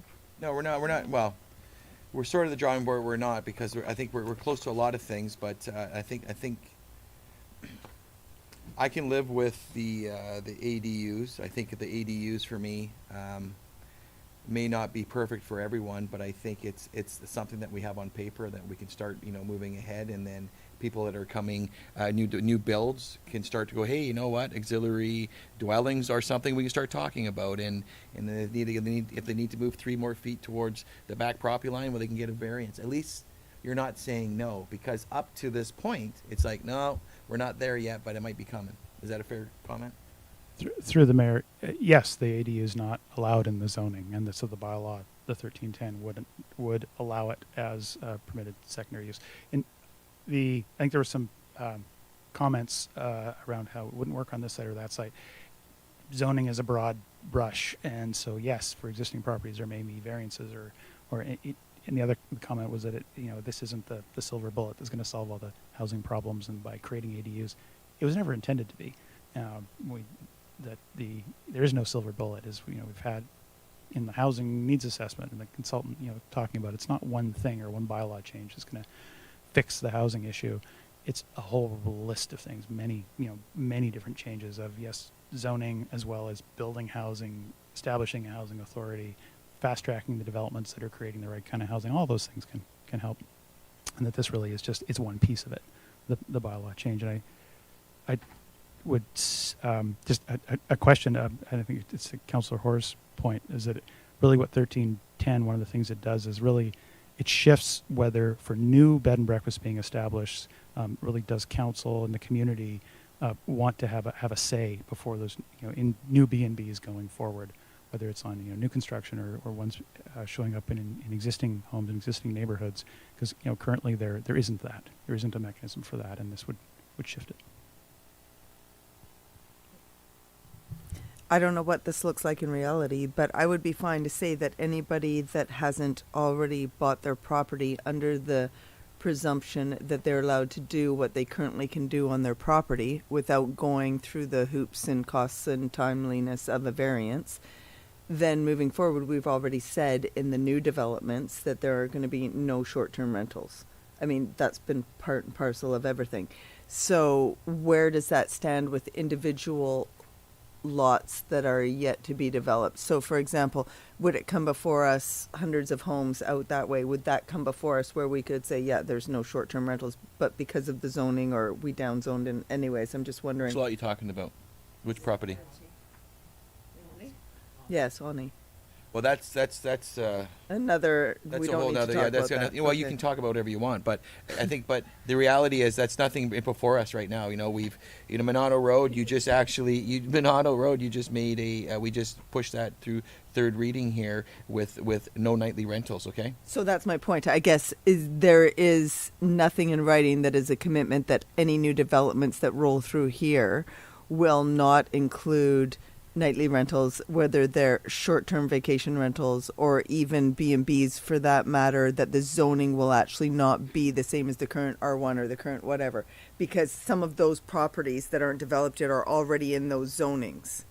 Everything zoned in town is zoned already for a particular Yeah. use, if that's your question. Yeah, so people who already own that property bought But- it knowing they could do what they could do, and then, okay, just making sure. You talking about something in town here? You're not talking on. I'm not talking about anything in particular. I'm not talking about yeah, just an empty Empty lot, lot. whether it's like an my R1. Pine Street. It's an empty R1, lot. so right now you could build your house to your floor area ratio that you love so much, and then you can throw a and then you B&B can in throw you there. can do a B&B on there, and then out of this here, what they're trying to do, or what the goal is. She's like, look, we have to make it a little bit tougher, and back to the ADUs, I think it's a great start. So I appreciate it's on there. We could always split hairs whether it should be on the side or the back, but I think I'm comfortable with the options there. That it's giving people the ability to start planning and go see Nicole and go, hey, what do you think? And plus, they have an auxiliary building. But is it splitting hairs when? So I have enough space that I could easily put a little, but it's on the side. It's not behind. It would be definitely beside my home. But I have enough space, and if I could afford to build something that then would be a long-term rental, I would have to go through a whole bunch of things because the parameters we've put on it says that I can't actually do it right now. Even though I have the space, I don't have the positioning. Well, and Mr. Gregg, off to you. The reality is you can apply, work with the planning department. They will work with you if they and there would be a process for a variance. Through the mayor, correct. Cost. If it was the location of We'll ask those questions. like a setback that's on people's property now, if what you wanted to build was didn't fit, then there's a process for asking for a variance to those rules. And as this was presented in its initial sort of draft form, as the bylaw we sort of ran through, here's all the things that have been drafted up. They're fairly standard that we see in other communities, and certainly those. Council, if there was a desire for the those elements of the bylaw, but change that's certainly within council's ability to do that. It was really a matter of, I think in most communities, locating them behind the main house so that they're not visible on the street is a relatively common pattern that we see in other bylaws, but that's something that it doesn't have to be part of a final format if that's what council's direction is. Yes, I have a follow-up. So I think two things. First of all, just the way you said it right there, and I don't know about how the rest of the world is operating, and I get that a little house in behind your house almost feels to me like you're tucking it away behind that. I don't know how to use the right words for this, but I guess I don't see why. What's the difference? You're tucking behind, you're hiding it. It's almost like you're hiding people and where they live. Where if it was 6 one, half a dozen the other. One more point is that I would like you to say out loud, if you would, Mr. Gregg. Sorry not to put you on the spot. I'm sure you probably know, and if you don't, maybe Ms. Monteith knows or somebody knows how much it costs to apply for these variances and the average time that it takes to accomplish one and the average acceptance or approval of such variances, because these are hoops and obstacles and time and financial detriment that we're putting on people, that maybe if we're going to, and I fully support secondary what AD is, I 100% support them. It's just, I think, and I don't know what this means, and this one other point. So I want to build one, and if there weren't these parameters in, and I decided I was going to build one right beside my house, maybe it was going to have a garage under it for my husband who's worried about running out of bread. Pun and you get the joke about the bread. And we had if the footprint worked, or if the square footage worked, or whatever it was, then before I can build that, it still has to get approved for a building permit. So at some point that could still be not approved if it was grossly sitting on the driveway, or if it was grossly encroaching. Like, it would still have to be So anyways, approved. I'm going to pass it off to Mr. Gregg, Yeah. but the reality is, if you're working with the three of them now, Yes. they're not going to say, "Oh yeah, you could probably get that." They're working with the OCP. They know what's what kind of works, and so if they have certain recommendations coming before us, maybe you should just talk about a variance committee and the process about that and how that works. Certainly, through the mayor, there's two ways of applying for a variance. One is the Board of Variance, which is a separate body appointed by council, and the other is a development variance permit. Board of Variance, and they're equal. They each can vary setbacks and height and that sort of thing. There's a little different consideration of what those two bodies are how they look at it. And really, it's the applicant's choice which they apply to if they want to get a variance. So the Board of Variance is something that's been around since the 1920s, since municipalities were given the ability to create zoning. It came with, you also have to have a Board of Variance to relax that zoning for the special cases. So that's where people come in and say, I need a minor variance, and because of some hardship. And hardship's not financial, there's something weird about my lot. It's the triangular lot, and the rules that were written for rectangular lots don't quite work. That's a classic Board of Variance kind of application. The other application would be a development variance permit. You're familiar with them because those all are authorized by council. They have to be. So there's a bit of notification so that the neighbors who may be impacted by a change to what they expect in the zoning, they have a chance to comment before council makes a decision. So that, that zoning is a broad set of rules of how you build and where you build and what the uses are and the location. So things like setbacks of, well, how close can you build to the property line? Can I build right on the property line and so that my building is shading out my neighbor's tomatoes, or am I set back ways so that there's some space between homes? Those are the kind of basic rules that are laid out in the zoning, so that people, when you buy into a neighborhood, you have some expectation of, okay, how are my neighbors? What can they do? And so really, it is a broad set of rules, and so there's that variance ability. If someone has a situation where, it's unique, it's different, doesn't quite fit the mold, they can bring that forward and say, okay, here's what I'm looking for. When it comes to a development variance permit to council, it doesn't have to make that finding of hardship that the Board of Variance does. It's just really, is it reasonable? Does it impact the neighbors?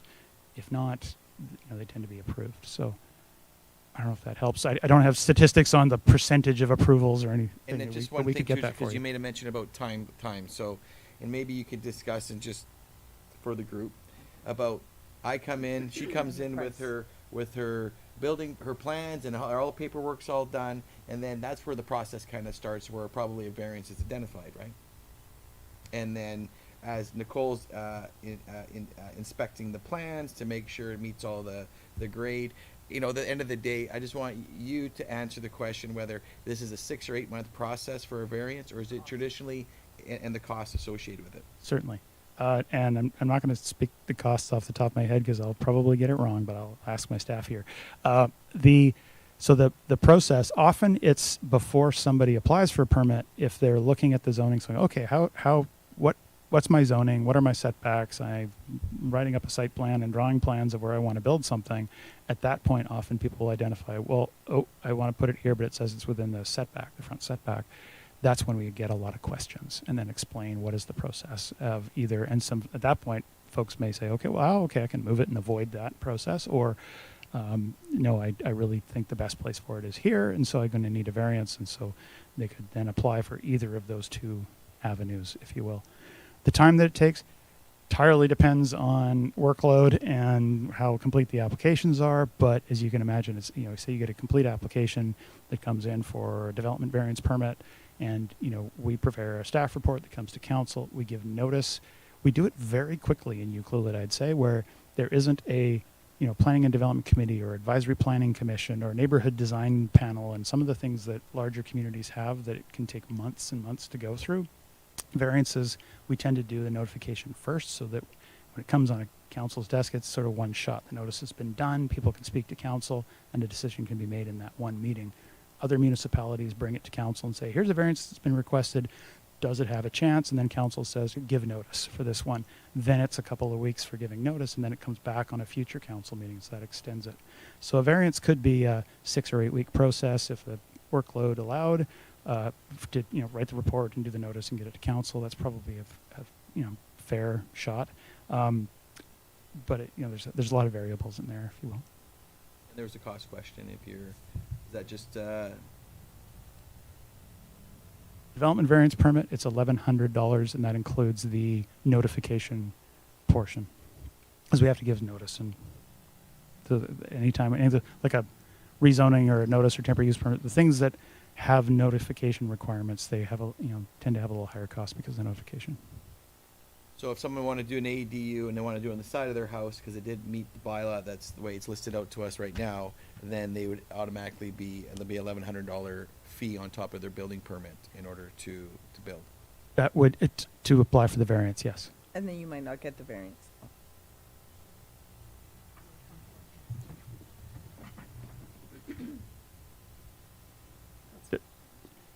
My colleague is reminding me of a good point.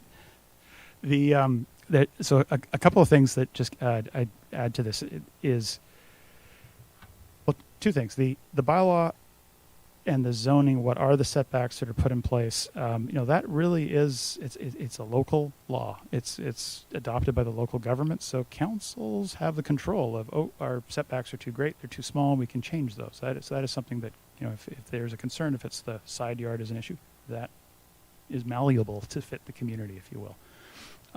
There is has been a change in legislation where variances were always had to be done by council. There is the ability, and it's something we will be bringing forward in the future to see. Council has, with this year, has some change in the legislation, could delegate the issuance of minor variances to staff. And it would have to be done by bylaw. There have to be parameters about what is minor, when do you, essentially set the rules around granting those variances at the staff level. And with the default being, if it was denied, well, then it automatically would go to council if staff felt, okay, we can't issue this, it then goes to council as a variance does today. That could streamline the process if it were then just to handle at the staff level, because you wouldn't have the same, it has to go on a council agenda piece of that. That's something that's new, and is something that we could look at within our development procedures bylaw if this is I have desire. another question. Through the mayor to Mr. Toogood is in the room. Do you remember I came in front of a board and you sat up here and it was a variance board? Did that cost the same because Mr. Gregg said it either or can approve or whatever? Did I pay that kind of money to come in front of the board and ask for a variance at that point in time, or is that a more cost-effective route to go if it's 6 of one, half dozen the other? The board of variance is about $500. I think that's the price, so it's more cost-effective. Okay, thank you. See, there's things we don't even know we don't know, right? Yeah, that's what I'm trying Yeah. trying to fish that out here. Yeah. To understand the process. Yeah. What was the fee you just said? 500.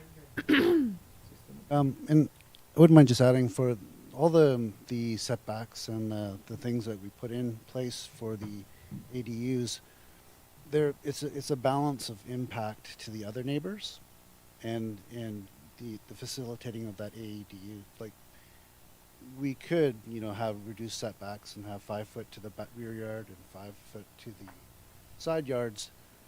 But if you start to get multiple of them in the backyards of properties, it starts to develop into there's a lot of impact to the neighborhood. I mean, if you have higher ones and the windows are staring into other people's backyards, those have impact. So the regulations that we've added, they're not there to be, over regulated. It's there to kind of guide the impact. How does a community member know that there's different avenues to go down? I don't. Nobody knows. It's just that this was because of the conversation last night, it kind of stemmed some conversations this morning with some other community members just about variances and the costs and the timeline about ADUs. And if they would know that there's the Board of Variance to go, there's 2 boards to go to, then how do people know that? Through the mayor, we answer a lot of questions. We put information on our website. Generally, people don't pay a whole lot of attention to the inner workings of municipal bylaws until they run into them. Until, people don't spend their time paying attention to what does the zoning bylaw say in my neighborhood until they have a question, until they're thinking of building something and they sort of run into it.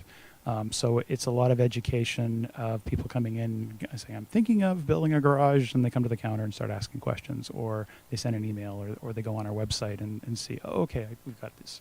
Here's the form, Board of Variance, what's that, and information. And so I'm not surprised to hear that there are conversations happening where people are like, oh, I didn't know there were 2 ways to get a variance. Well, most people would have never had any reason to go through that process, but it tends to be people engage it when they're thinking of building, or their neighbor's building something and they get a notice, and then they're sort of alerted, like, oh, okay, what's the process?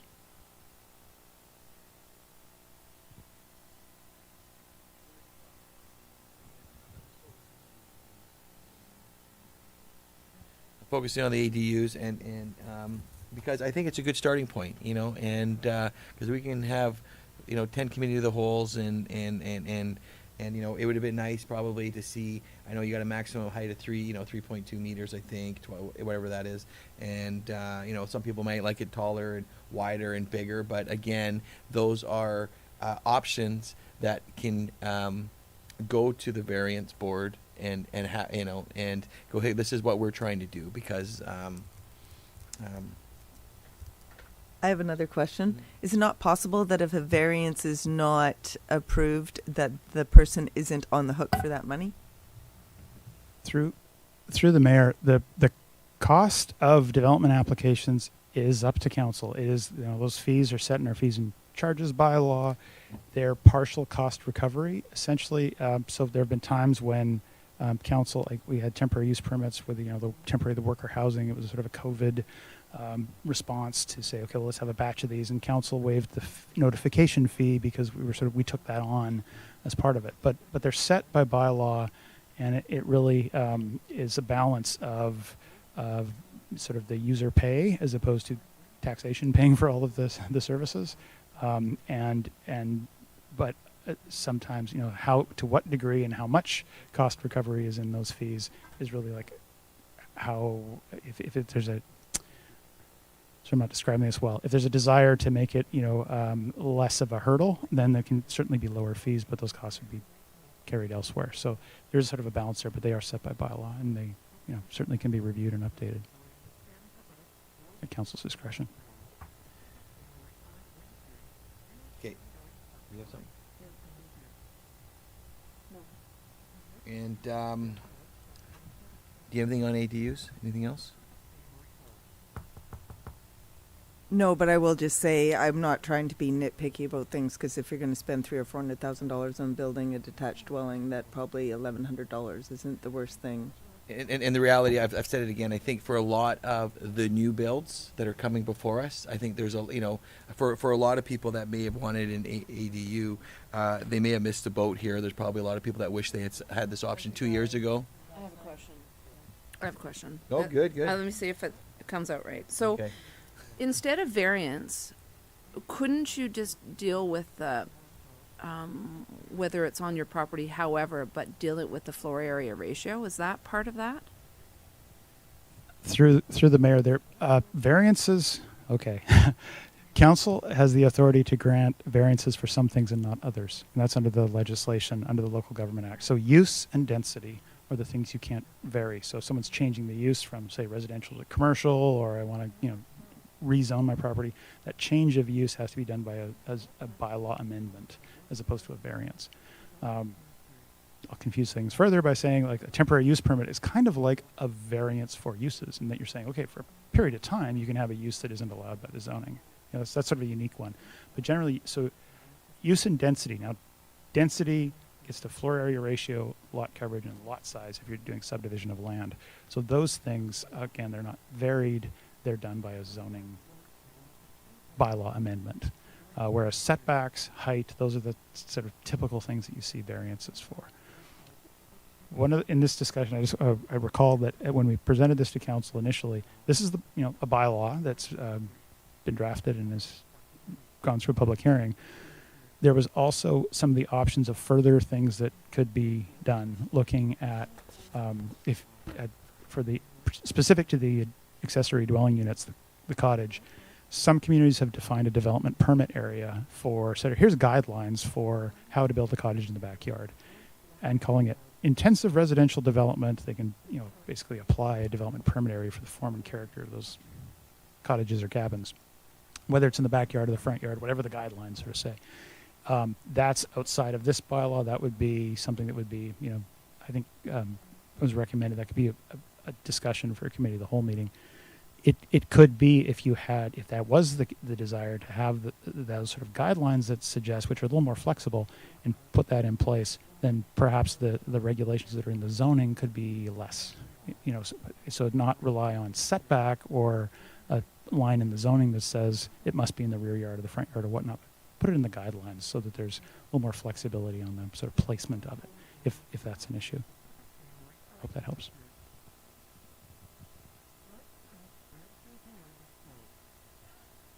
Okay, so there's lots of uncertainty. There's still lots of questions, and The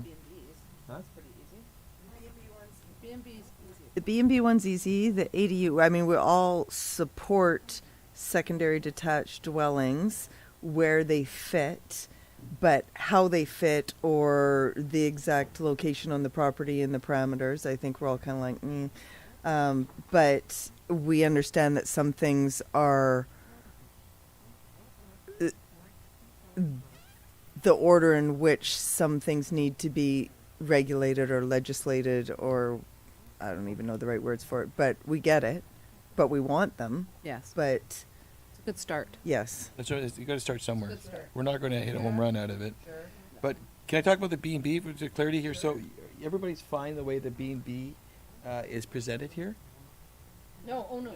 You mean we don't want them to change? I will put my hand up and say I am not in favor of changing what anybody can do in their home with regards to B&Bs at this point in time. Okay, that's fine. I just Yes. Okay, got it. Okay. Yeah, and I think it's important just because I think there's a lot of yeah, go ahead. I think there's a lot of good stuff in here. I don't like the taking away the B&B option from R1. Or the other ones, yeah. So I would, at this point, I'm leaning toward option B. And that's just going to a committee of the whole. It says that based on public input, council not give third reading to District of Ucluelet zoning amendment bylaw number 1310 2022 at this time and direct changes to the bylaw and or process as desired. So we're directing staff to come back with a different bylaw Yep. Let's do that. Let's give them some direction then. that does not take away the B&B ability in those zonings. Okay, so did you just move that? I'm just moved that. Mr. Lawrence? Sorry, thank you, Mr. Mayor. So,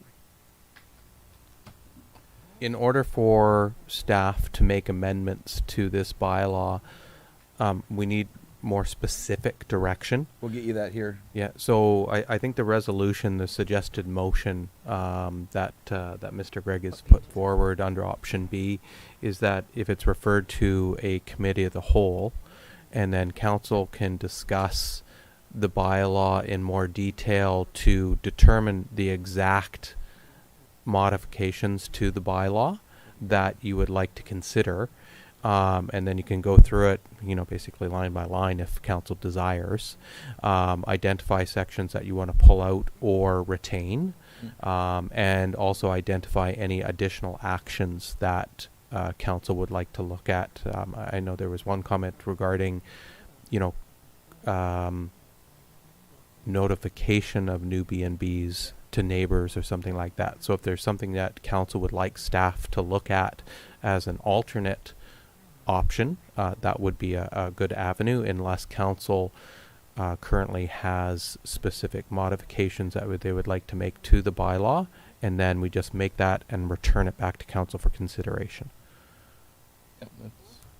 Couldn't it be more simple in that we move forward with the detached dwelling part of it and not the B&B part of it, and that we add in that the B&B notification to neighbors would be something we would want to add for any Personally, I think future. it's a little messy and rushed. I think, we've lived this long without it, so Okay. what's another 8 weeks or 24 months or whatever it's going to be? So the reality is, let's just get it right. We're close. I think there's some good dialogue that's been created, and that was the important thing for me, I think, is we heard from the community, and I think there's some things that we'd like to see at the community of the whole. But if we've already heard from the community and we know what we want to do, what are we Yeah, waiting for? Well, we have to then dive into some of the changes that we want to get done to this bylaw. We're not going to get that done here today. But the only change is to do one half of it, not the other half. I think going through it line by line would be ideal. Yep, I agree with you. Do you want to make the suggested motion? So I will move that we refer this bylaw back to staff and bring it back to a committee of the whole meeting for council. Does that work? Here's one actually on page 222. That's what you read. B? I read B. Oh, did you read B already? Yeah, I Okay, read B. never mind. Okay, sorry. But our CAO is saying We need a more, sorry, council. We need sort of a little bit more precise. Some changes that want to be done? So the suggested motion currently is that council, with regard to the Ucluelet official community plan. Read Oh, that. geez, I'm on the wrong You read one. that. My apologies. I'm on the wrong report. Yikes. I- I'm getting more confused. I Good. I So read it's a big, option important B on topic. 222. 222. You read it? I read it. It's highlighted, Yeah. suggested motion. Okay. Yeah, she read it. And then did we get a seconder I'll on that one? second that. Okay. Any further discussion? I'd like to just make a couple points. I think, basically, I look forward to committee of the whole. I think that we've all heard You the done. same I thing. read And this. for us, what's that? Sorry, I read what was in the left-hand column. I didn't read Oh, I the thought you read the suggested highlighted. motion. I thought you read the highlighted. No, one. I can read the suggested motion. Is that okay?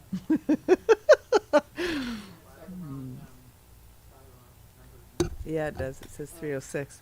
1306. Oh, We're doing so good. 1310. Mucking it up. How many people are watching? So we're going to defeat. We had a motion on the floor. Then we're going to defeat that. Then, because we had a seconder, didn't we? Yeah, for, so. for something. So I'll call that to question if you don't mind. Just Yep. for paperwork. Yeah. Okay. All in favor? Opposed? Okay. Defeated. And now we'll get back to. Okay, I will move that council, with regard to Ucluelet Official Community Plan Bylaw Number 1310, 2022, direct staff to amend the bylaw and refer the bylaw to a committee of the whole meeting. I like that one. Do we have to add amendments? Yeah, we're.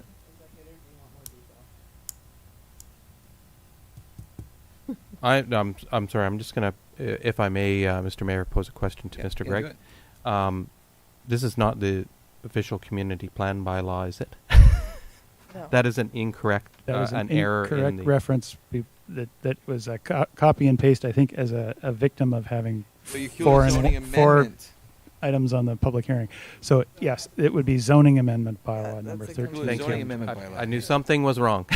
Okay, so we're not all just confused. It is confusing. So Good. Okay. So I will read that again. I will move that council, with regard to zoning amendment bylaw number 1310/2022, direct staff to amend the bylaw and refer the bylaw to a committee of the whole meeting. Yeah, like, Second that. yeah, okay, there. Any further discussion? Yes, let's have a discussion. Go. I just want to say, because I've been pretty quiet today on this one, a lot of people, 70% of the people who were here or who wrote letters were against this bylaw completely. 30% were for it. We all know people that are for things don't always come out of the closet. So, or, well, it's Pride Week, so maybe it's the closet, but maybe just come out of the woodwork. So actually, I'm kind of impressed that we had that high a number that were for this. Change is hard. I know. I feel like maybe, crap. Sorry, kids having trouble at work.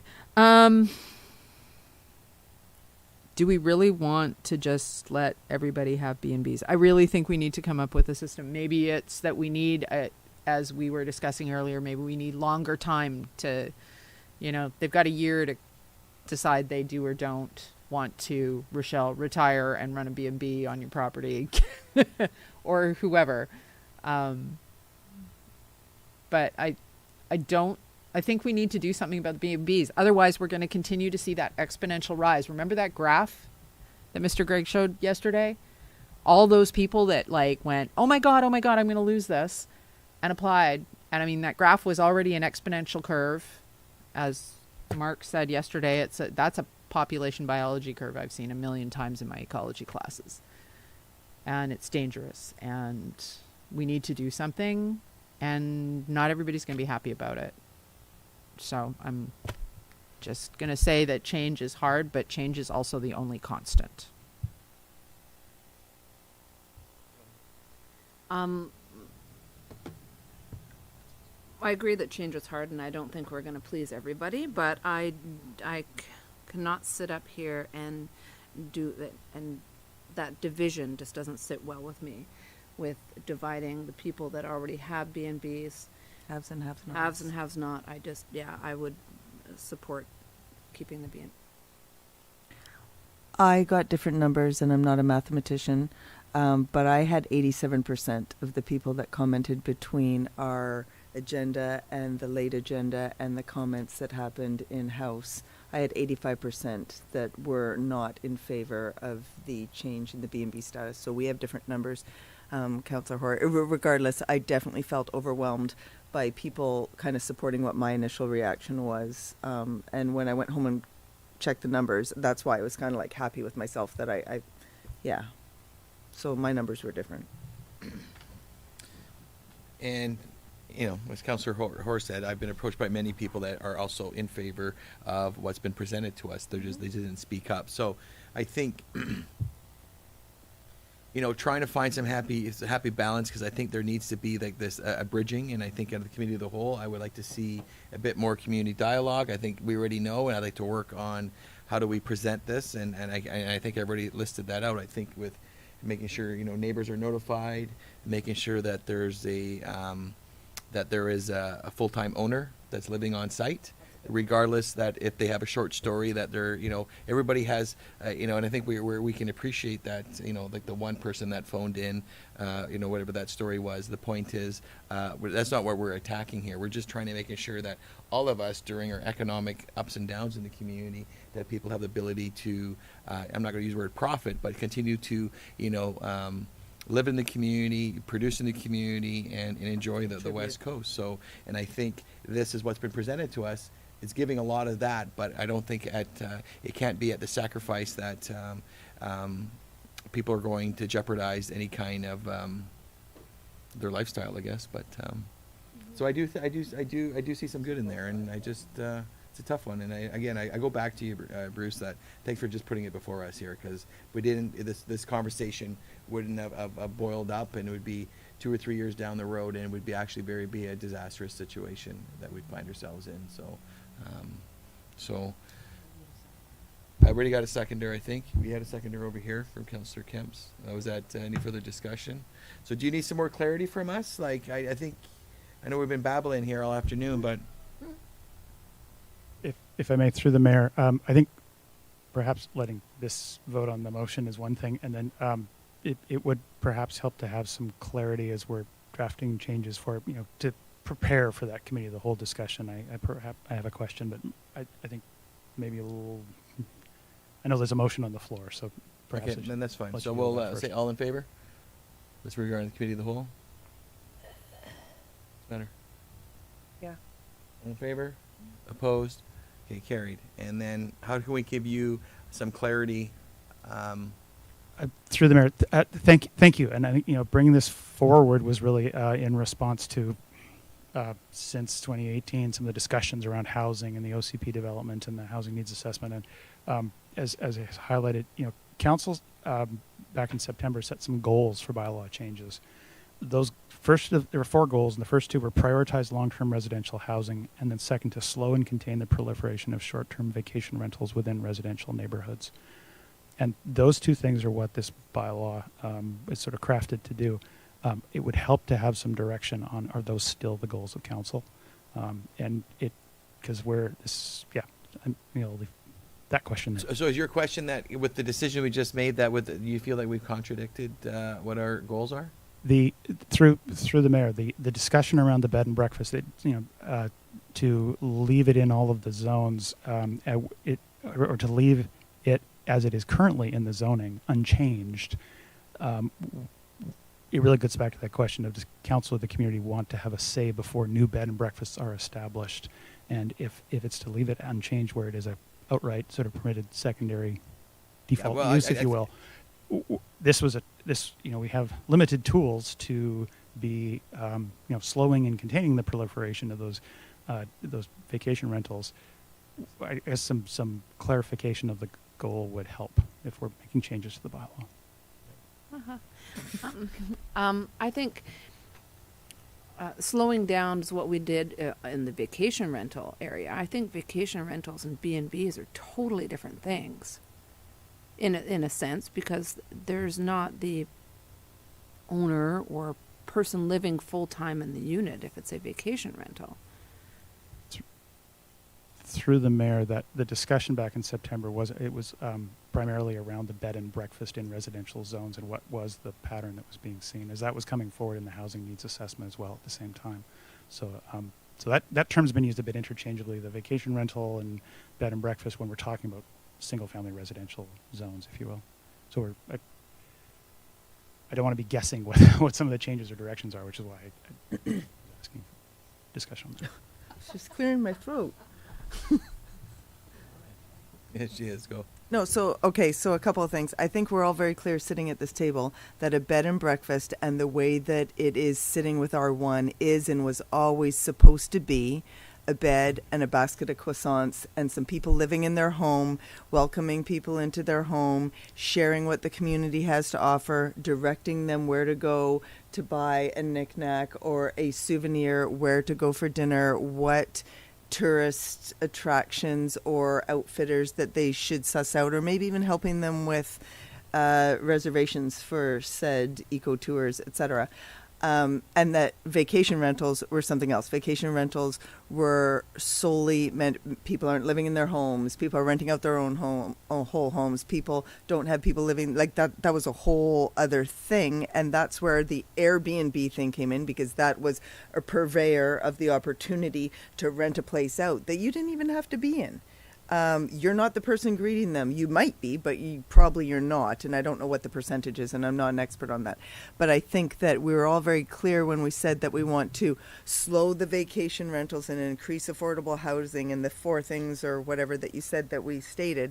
I think that with increasing the future housing in being affordable and not allowing any sort of B&Bs or vacation rentals or long or whatever, anything that is short-term tourist orientated, that's how we were coming there. When we're increasing our heads in beds, whether it be somebody who lives here or somebody who's visiting here, and we're not allowing any more of the nightly whatevers, then that was solving that issue. And that's always how I have thought of it, in that we're increasing our inventory, and the increased inventory, none of that is allowing any of the stuff that is already what people bought their homes with and the expectations of what they could do in their homes.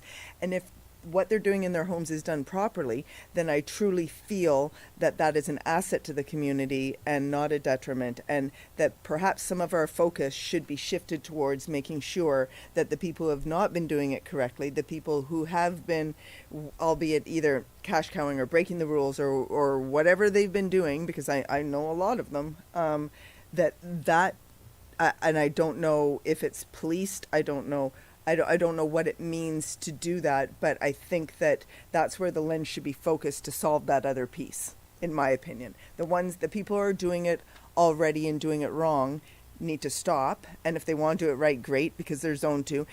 Or if they're not even zoned to it, they're doing it anyways, then that's another even extra problem.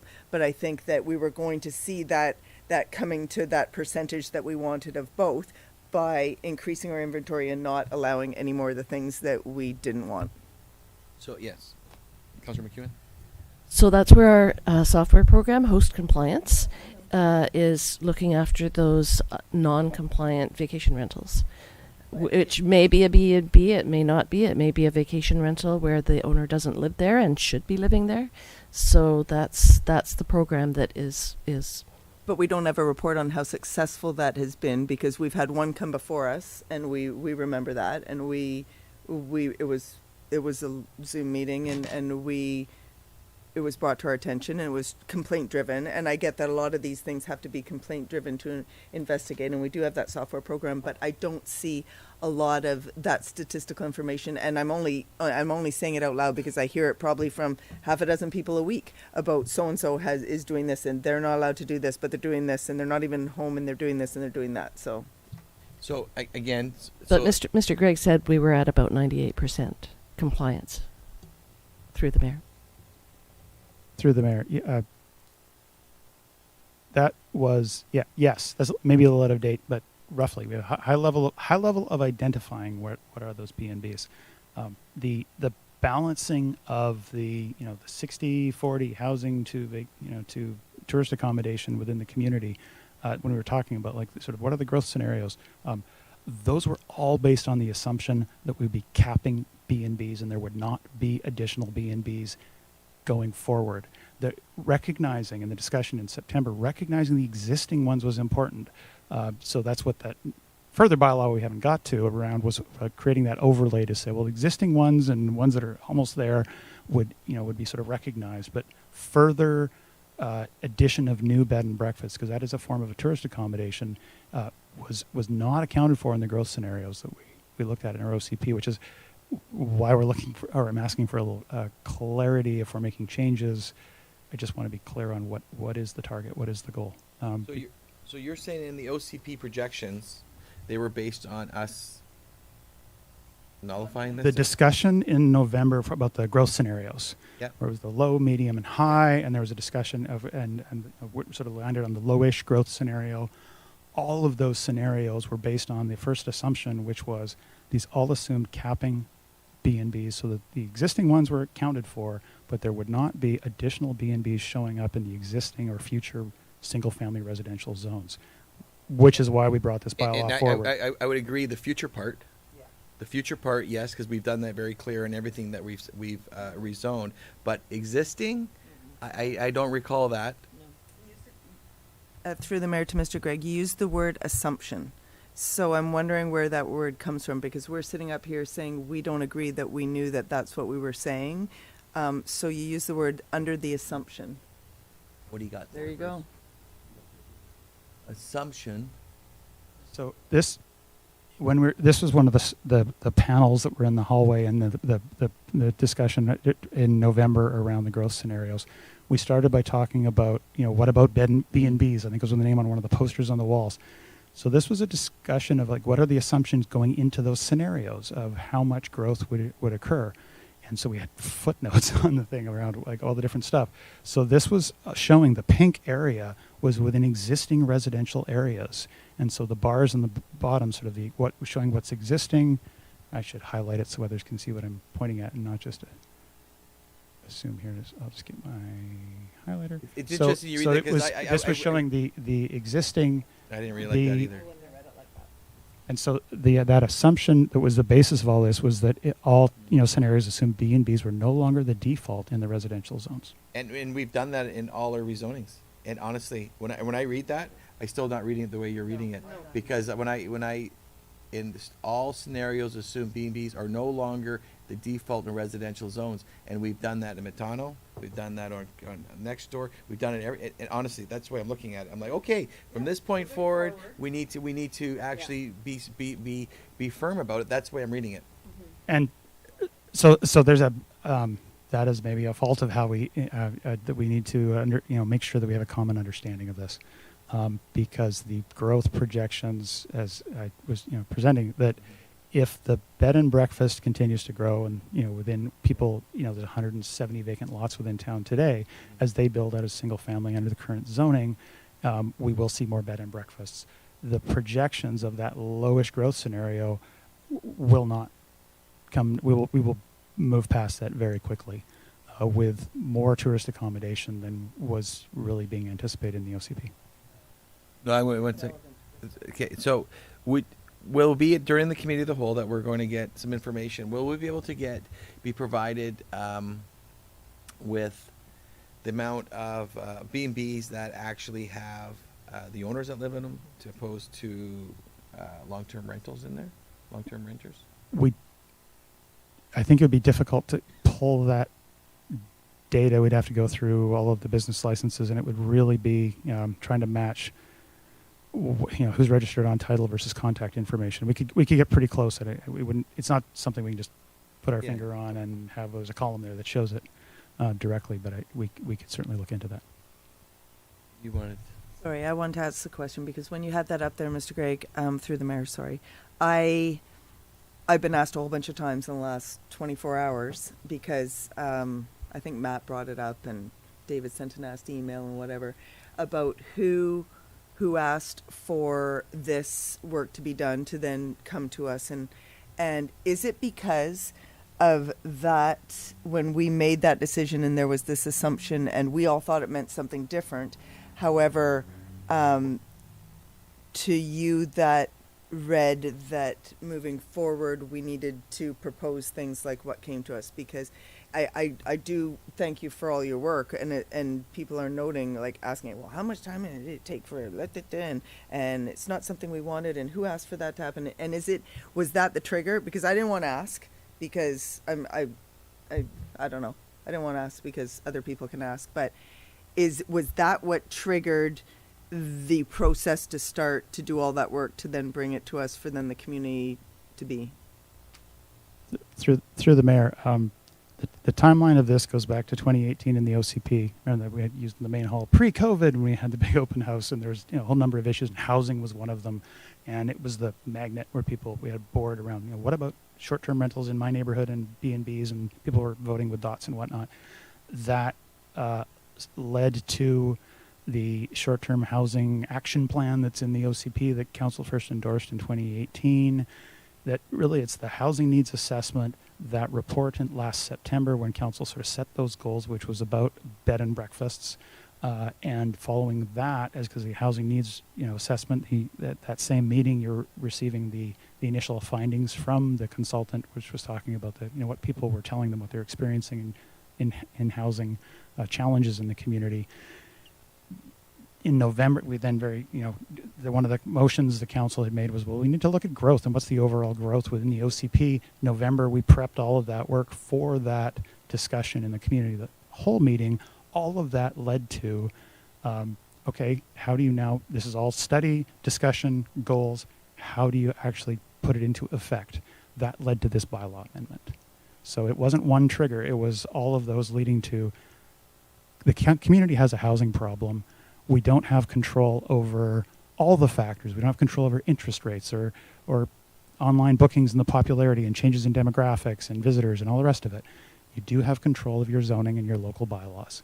And so that's the piece that was sort of set, or the task that we've, saw that council said, these are the goals of these bylaw changes and why we've crafted it this way, so that it would not ban B&Bs, but stop it being the default so that it continues to grow the way it has been, which was identified as a problem, not just by staff, by the Housing Needs Assessment, which was done for the whole West Coast, by professionals who focus on this issue. It is an issue. It's a real issue.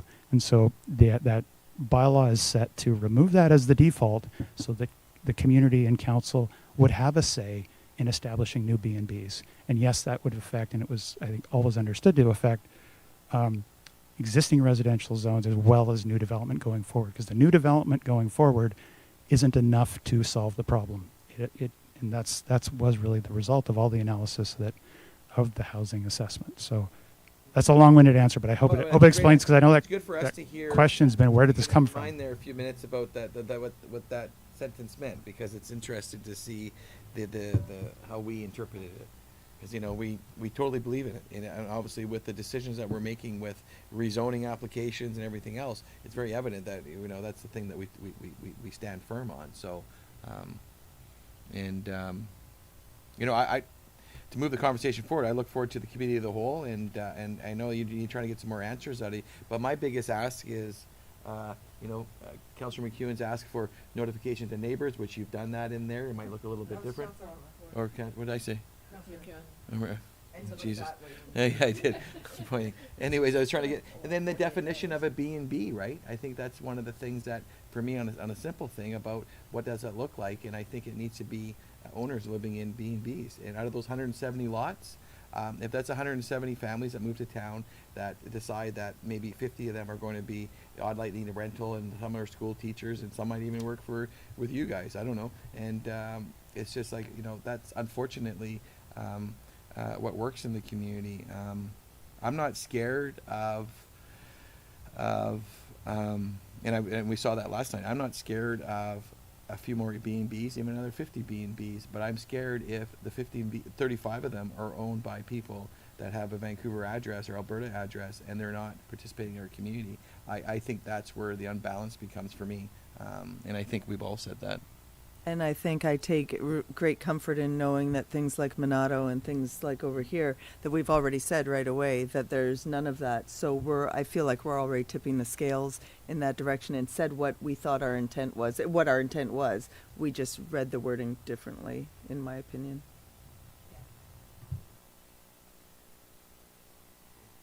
It's a lively topic, and honestly, I've said it 3 times. I appreciate you taking it on, like you on the chin, like you have, because it needs to be addressed. Otherwise, it'd be quite easy for us to finish the term and just not even discussed it and moved on. So I think the reality is, the ADUs and everything else need to come in a committee of the whole. We may not finish it at the end of the term, but the reality, the conversation is on the table, and you're not going to have that many more building permits in that is going to destroy the community. But at least, I think for some people, they know that there's some changes coming. What they look like, I don't know. Anyways, do you need anything else out of us?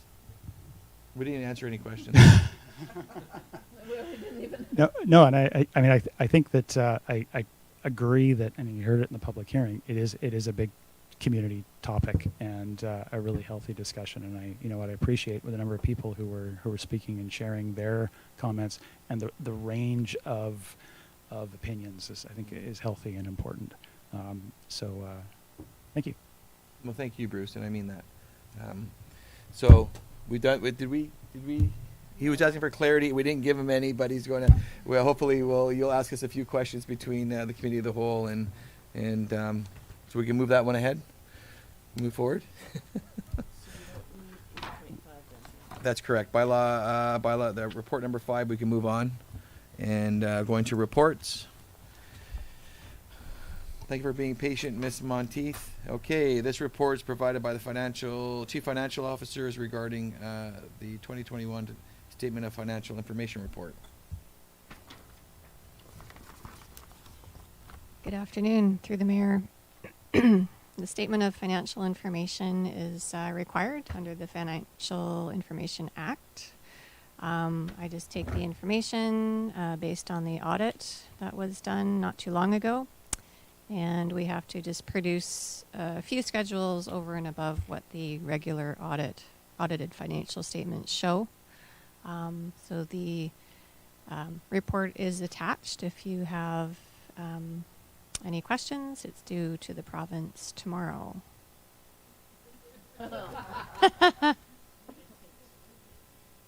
Wink, wink, nudge, nudge. It's okay. I did the same thing last year. Oh, no questions, Joyce? No, thank you. I think we met with the auditor and everything else was good, so thank you once again. Appreciate it. There's a recommendation? There is.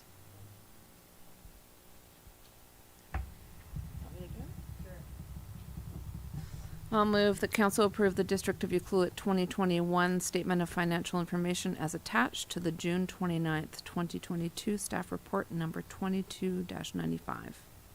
I'll second. Any further discussion? All in favor? Opposed? Carried.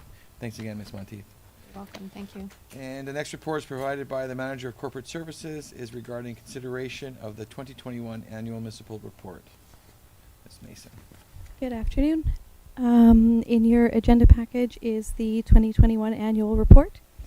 As is required legislatively, statutory notices were published in the June 8th and June 15th issues of the Westerly News, advising the public that the report was available for inspection and for comment or question. To date, we have not received any submissions regarding the report. It has been available for inspection between the 8th and the 22nd of June.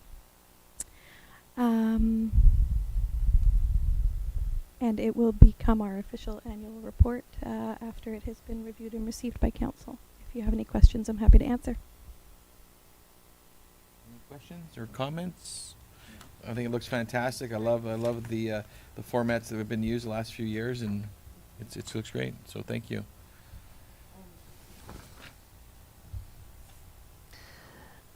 I'll move that council receive and approve the District of Ucluelet 2021 annual report, including submissions and questions from the public as presented in the June 29th, 2022 staff report number 22-90.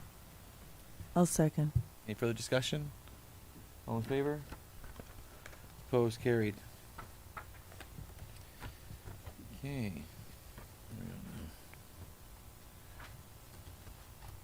Oh, here's a good one. Who's going? Report number 3. The next report also is provided by the Manager of Corporate Services regarding upcoming 2022 conference registration. You're making us decide. We're not very good at deciding. Like we all want to leave. Yeah. There's enough spaces. We're all going. For everybody. Yes. Can anybody not go? Paula, do you want to talk about this report first? Yes, thank you. I'm trying to control her best I can, okay? Go ahead, Paula. So each year there is a budgeted amount for attendance at conferences for council. This report is to advise that, you can see in the lower part of the report what the budget for 2022 is, and also what the current balance is at. The report explains what the cost is to attend each conference based on a per person amount, as well as if the whole group was to go, and it sets out what that would then do to the budget. So depending on the appointments as to who you'd like to send to which conference, I will register accordingly. Okay. Let me know if you have any more questions about that. What the I'm not very good with numbers, but what would it look like if all five of us attended the UBCM, and honestly the economic summit and an IMO, that's nothing. It's getting close to Halloween anyway. It's after the election anyway. Was it? Yeah. Oh, perfect. Oh, perfect. Even better. it's When is the election? When is the election? Yeah, Okay, perfect. The day before the mayor. Oh, perfect. Okay. So we don't even need to decide on that, do we? If I may answer your question as to what it would do to the budget. Yeah. If all 5 members of council attended the UBCM conference in September, Yep. it would complete the existing budgeted amount. Well, we're kind of not fair to the next group that will be very happy to be in these chairs, and then we'll go, why did we not leave them? Yeah. Through the mayor, as you 3 years. Where did the carryovers go the last 3 years? if I may, I believe, and if the Chief Financial Officer can correct me if I'm wrong, but I believe that the money each year on that line amount is not carried over per year. I think Everything else is. Oh my God! Why is it like that? We're just because we're the elected. That is. Yeah. Through the mayor, did you want me to respond to that? Yeah. Okay. Generally speaking, with any line item to do with operations, not just council, any monies left over goes into the accumulated surplus pot. So there is an accumulated surplus that you can use. We just don't allocate it to each previous year's line item, right? So there is an accumulated surplus there. So that's council's decision to make if you wanted to reserve 5 spots. That we just weren't sure because that second one is actually after the election. So you have the information, but at the end of the day, it's your decision. Do you want to make a comment, Councilor McKeon? Well, this is assuming that we're all driving, and we could certainly carpool to save some money. Yeah, we always do.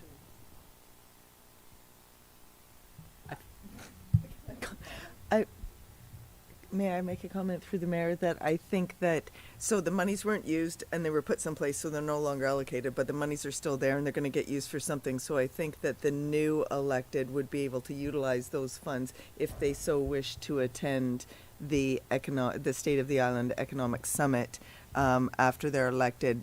That would still be there, unless it was used for something else in the meanwhile. If I may, so because of the timing of the election, UBCM falls before the elections start, so there's no overlap there. So there's no issue with all of council going to the September UBCM, if that is a desire of council, because the State of the Island Economic Summit in Nanaimo is on October 26th to 27th. This is after the election.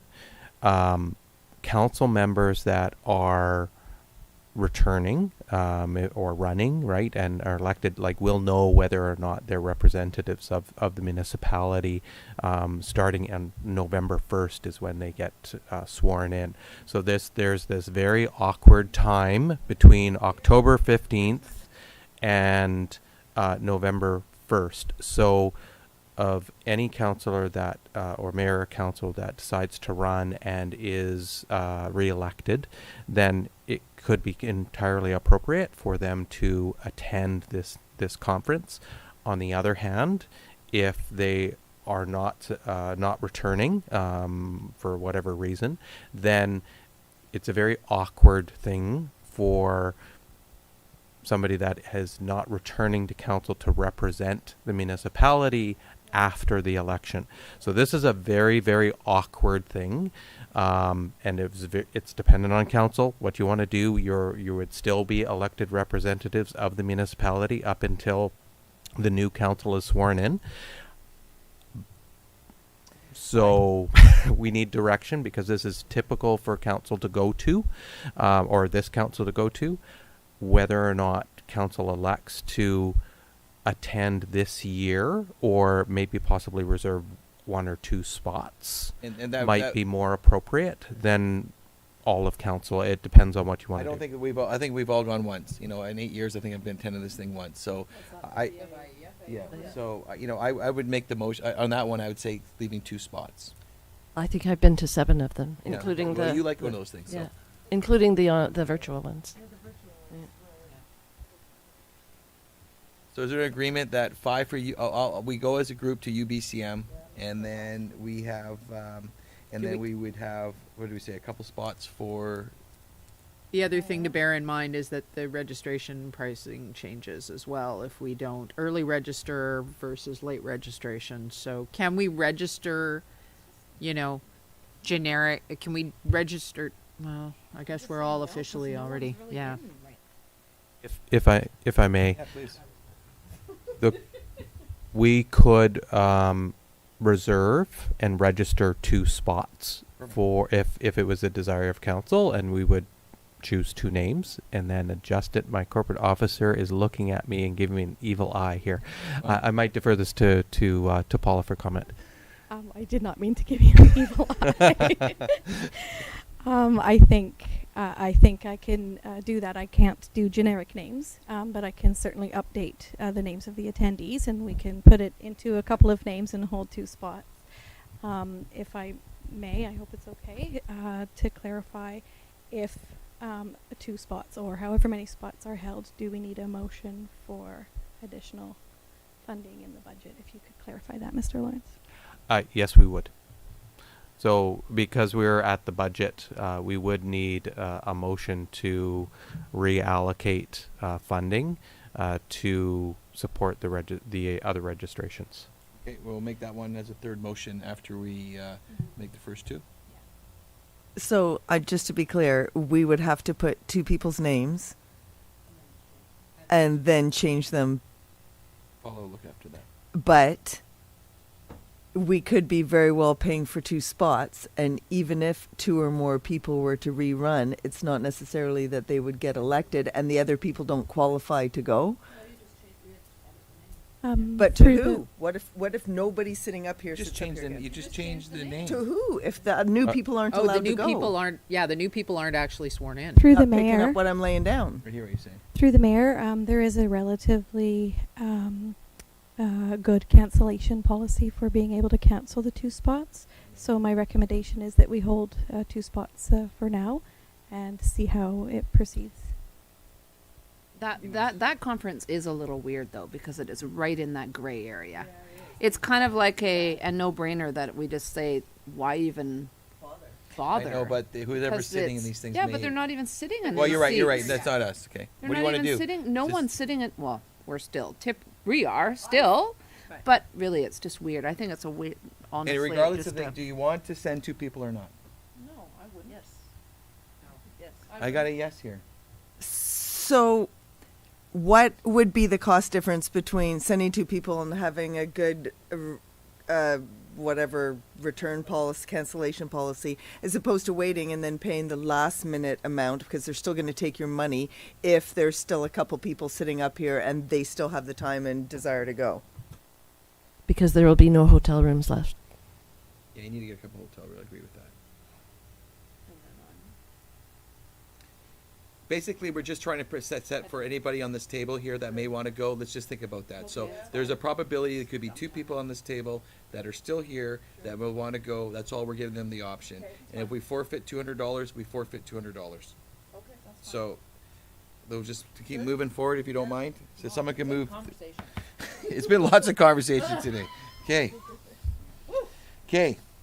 Someone move the first one. Move it. Thank you. I'll move that council approve Councillor Cole, Councillor McEwen, Mayor Noel, Councillor Kemps, and Councillor Hoare to attend the 2022 Union of British Columbia Municipalities Conference in Whistler, BC from September 12th to 16th, 2022. And No, second. Any further discussion? All in favor? You know I was going to say no discussion. Go. Keep going. are we putting names or just? I just will approve 2 councillors. Two. That council approve 2 members of Mayor and Council to attend the 2022 Vancouver Island State of the Island Economic Summit in Nanaimo, BC from October 26th to 27th, 2022. Second. Further discussion? No, all in favor? Opposed, carried. And then I'll move that we'll reallocate some funding towards what? Oh. Oh. The funding part. Was I okay there? I was on a roll there. May I make sorry to interrupt, Yeah, no, Mr.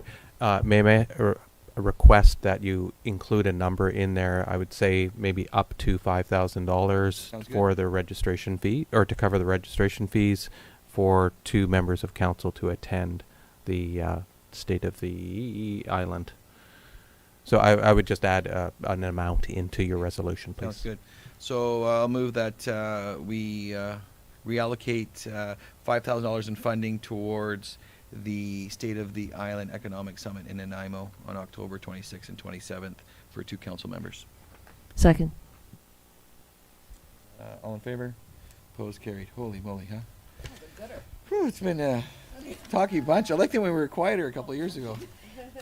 And fourth report. The report is provided by the Director of Parks and Recreations regarding Yuki Days, road closure and noise bylaw. I think this is probably straightforward, but yes. Yeah. Burning up. Yeah, we're all burning up. One would hope. Good afternoon, Mayor and Council.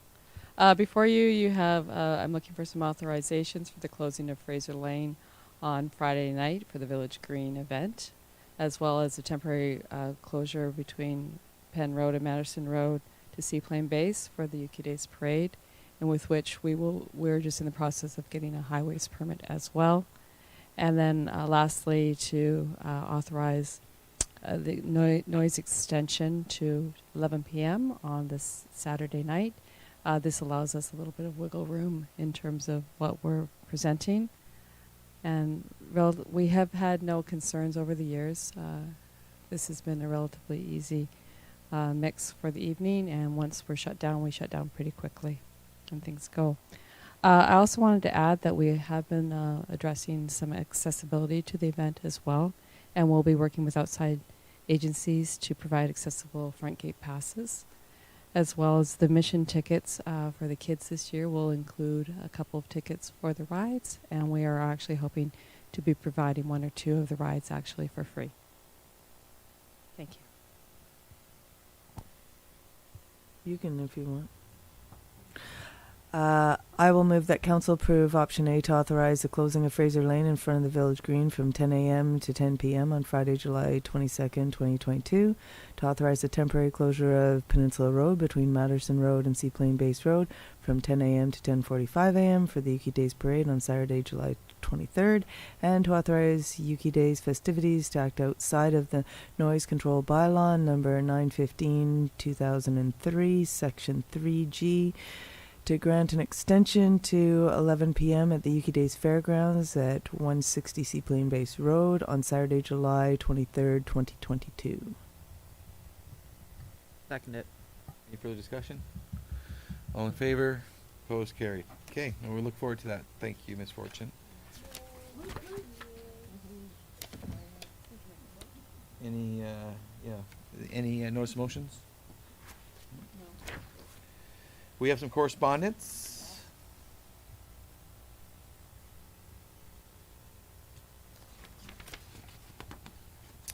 Let me just go one by one. Yeah, there's lots of it. The first one I wrote really. Mr. Yates hasn't been here in a while, so I think that's my response back to them. Sounds like a great letter, but I couldn't read it after I read that. So, is there anything important in that one? Do we know when the forum is? It doesn't actually tell us. They're inviting us. Yeah, they're inviting us, but they're not telling us when it is. It might be a good forum to attend, though. It's all about under 20,000 people. Perhaps we can send a letter back to them updating who our CAO is and getting some more information. Is that possible? Do you need a motion for that? And then 11.2, we have a request for a letter of support for shoreline cleanup. I would move a letter of support. I'll second that. All in favor? Opposed? Carried. And I think on that letter of support, if we don't mind, an auxiliary one, just asking for perhaps a delegation from the group and just give us an update how things. It's been about a year since they came in here for our last letter of support, so just an update would be wonderful. 11.3. I think this is a good resolution. Do we need to make a motion for that? Just updating is going It's to just UBCL. updating us going to UBCL? Okay. Oh, tourism include. So here it starts, huh? They're just updating us now. We don't participate. Consider the following resolution. Yes. I have a question about the resolution that she's suggesting. It doesn't give a date as to when this is going to switch from 2 to 3%. Do we know that that answer through the mayor to staff? Actually, I'll pass on to Abby. I think she be able to provide a direct answer. Yeah, through the mayor, it's quite a process. They're currently working through this. It's won't be for quite a bit, probably spring of next year. So they've got to go through the process of getting the fraps. Yeah, sorry, thank you. That's the word I was looking for. Thank you. The fraps, the fixed roof accommodations. And they've got to get approval through that level, and then it goes to the province. And it's not until the province approves it that it comes back. So you're probably looking at spring of 2023. So her letter says that we have obtained the necessary signatures from the voting accommodation providers who are responsible for collecting and remitting this tax to the province. So they have done that part? That's correct. And then what they do is they put their package together this fall, then it goes to the province, and the province then makes their decision, and it's usually a bit of a process to make that happen. It just feels weird making this motion with no date attached to it. I think the last time the conversation when Denise was here, I think she said around August of next year. I don't know why that's sitting in my head. It could, yeah, sorry. I think I can provide a little bit of clarity. So with respect to the motion, it's not date specific. It's not it's not providing authorization to move to the 3% on this day. It is that they're asking council if you are in support of Tourism Ucluelet moving to the 3%, right? So it's a general statement saying, are you in favor of this or not? That's right. So there is a process that TU has to work through, getting the signatures for the FRAP, but also a ministerial process that they have to work through, and they will take as long as they take to do it. Once it's approved, then they will start issuing and collecting the 3% if it's something that council supports. So without the support of council, then it would maintain the 2% moving forward. So they're asking, does council support the move to 3% from 2%? And are we clear that what that 1% is being spent on? That is part of their strategic priorities, and it'll be part of their budget process. It will have an influence on the OAP and the allocations with the designation or designated recipient. That process, as was discussed when council supported that motion, is more in the hands of Tourism Ucluelet, but they are still wanting to participate with council and come to council on a regular basis to provide those updates, do that engagement work. But as reported previously, it does move that out of council's direct purview moving forward. So, Yeah, how disappointing. But anyways, what would you like to do on this motion? Yeah.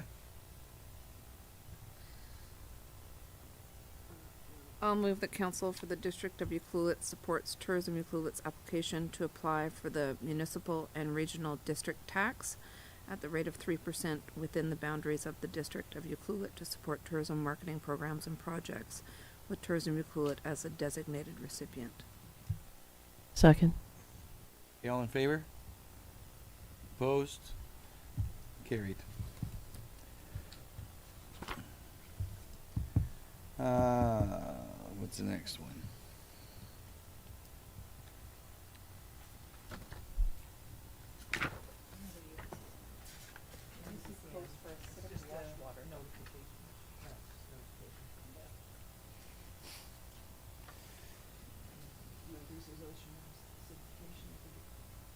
Island Rail Corridor, we've been hearing that for a while. I don't think I really have a stand on that unless anybody has something. And library funding, just for information.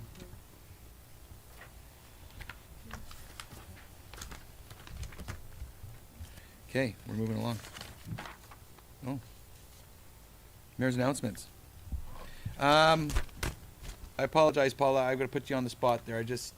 I know it's your last day sitting in the big black chair, and I just really want to just make sure. I know you've gone out and everybody appreciates. I just warm fuzzy hugs. You've just done a wonderful job for us, and so I know I speak for behalf of myself and council and the community. It was there were some nervous times at the very when Joseph was going to go. The wheels were going to fall off the bus, and I just must say it's just been remarkable what you have done for the community and for us. So thank you. Thank you very much. Okay, that's my only announcement I got. I was supposed to have a bottle of wine for you, but I got a little bit late, so it'll be a rain. It'll be a rain check. Well, we can do a bottle to drink together. I'm always up for that. So thanks again, Paula. Okay, council committee reports. Councillor McEwen. We all attended the June 21st Committee of the Whole meeting with all the societies, and that's always one of my favorite Committee of the Whole meetings, learning what they're all up to. So it was a great meeting as usual. Wonderful, thank you. And Councillor Kemps. And just to add on, that society's meeting is great. Also, June 23rd, I attended the Chamber of Commerce meeting. Tonight, we have an hour left. It is the night market down at the Rec Hall from 4 till 8. There's burgers and taco trucks there, and 25 vendors. So if you have time, yeah, from 4 till 8 down at the Rec Hall. And then both the mayor and I attended the mayor's lunch on June 28th, which was nice to sit with some community members before the big public hearing. That's it for me. Thank you. And Councillor Hoare. On June 15th, helps if I turn on my mic because I don't talk loud enough naturally. On June 15th, Councillor Cole and I attended the ACRD housing workshop with Mr. Gregg and Mr. Lawrence. It was a really interesting bit of information with representatives from the Canada Mortgage and Housing Corporation, BC Assessment, the Tofino Housing Corporation, and Delta Land Developer who has experience building affordable housing. And my takeaways from the developer, he said two ways to affordable housing. One, make it as compact as possible, and two, make it as cost effective as possible. And my other quote that, because I'm all about the quotes, is if you don't want to cut down all the trees, grow like a tree. So think up, not out. Obviously, the Committee of the Whole, which I loved. I'm excited about the new infant and toddler center that's going in. And I want to shout out to the West Coast Resources Society, who's going into their 30th year. And just remind everybody the community lunch is back, and fingers crossed that we will have a holiday lunch. And then last night. And I would just like to point out that on Friday, July 1st, there is an event down in front of the municipal offices, and I believe there are hot dogs and cake and a color guard. And please, Miss Fortune, help me out.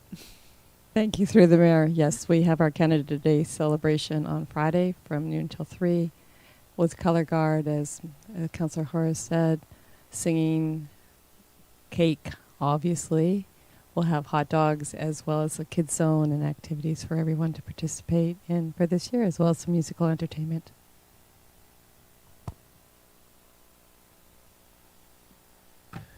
Is that it for you, Councillor Hoare? Is that your last one? Mic drop. Yikes! I don't even have my mind wrapped around really what that means yet. I obviously haven't watched the right movie. Come hang out at karaoke any week but this week, because I've just canceled it this week. Speaking of canceled, aside from what everyone else said, there was a dispersed camping thing, and that was canceled.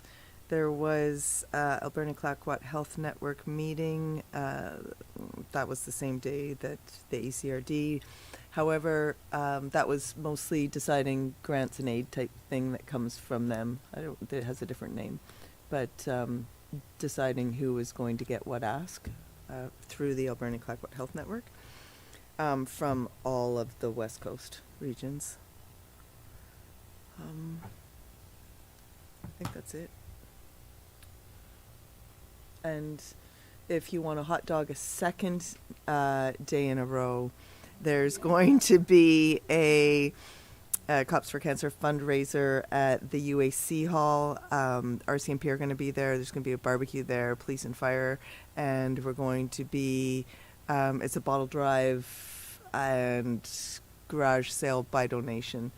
So things don't have prices. You just come and take home whatever you want and leave whatever money you want to help cure cancer, basically, and support Chief Geddes and I in fundraising efforts. And also, prior to then, if you wish to drop off items in form of to contribute to this community garage sale, then you can do that prior to and or on Friday from 10 to 12 and 4 to 6 at the UAC Hall. I'm looking to the ladies in the back because they've been helping with the times.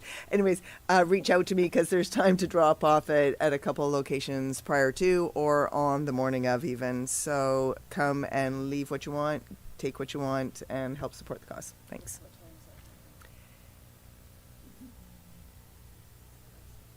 The garage sales 10 to 2, I believe, when I read the notification. And I you, just Jen. want to shout out to peeps. This is a great opportunity to, pull those things that are gathering dust that you don't need, that somebody else might need. This is reuse, reduce, and then somebody else gets to reuse. There's 2 out of the 3 R's right there. Yeah. And we're going to recycle a bunch of bottles and cans and things. So. Yeah, and there's an easy, streamlined way to do that. You don't have to sort anything yourself either. And also on top, I just wanted to say that anything that isn't, we do have a plan, and West Coast Connect has stepped up to help us make sure that any items that are not upcycled at this event will make their way, not creating a new footprint, but on an already path out of town to places that can distribute them to people who need them. Oh, good one. I don't really get your energy from her for all that stuff, but. And, I attended the same meetings you did, and there's been a couple of people asked why I didn't attend the big opening of the parks. And, so, it was just a simple email was sent to me. I didn't realize it was cake and the whole country was coming there. Maybe some cake, maybe some free lunch. I usually have go, them at but, cake. But anyways, outside of that, just usual business. So, but thank you. Mayor's lunch, yeah. I don't talk about much, huh? It was good. It was a regular group. I'm sorry, I don't talk about things. I like have that. to work on the days you do mayor's lunch, so I have no idea what they're like. They're good. They're just usually. It was. Because it was right before the public hearing, so there was lots of talk. There's lots of conversations about the public hearing and what that was going to mean, and so it's just a nice. I find it's a nice way to answer questions, where we're going as a group, as a community, and and not very formal, so it's good. It was at Howler, so we bounced around a little bit. It's the last one, so it was good. Okay. Question period. Anybody in person would like to ask any questions of what went on tonight?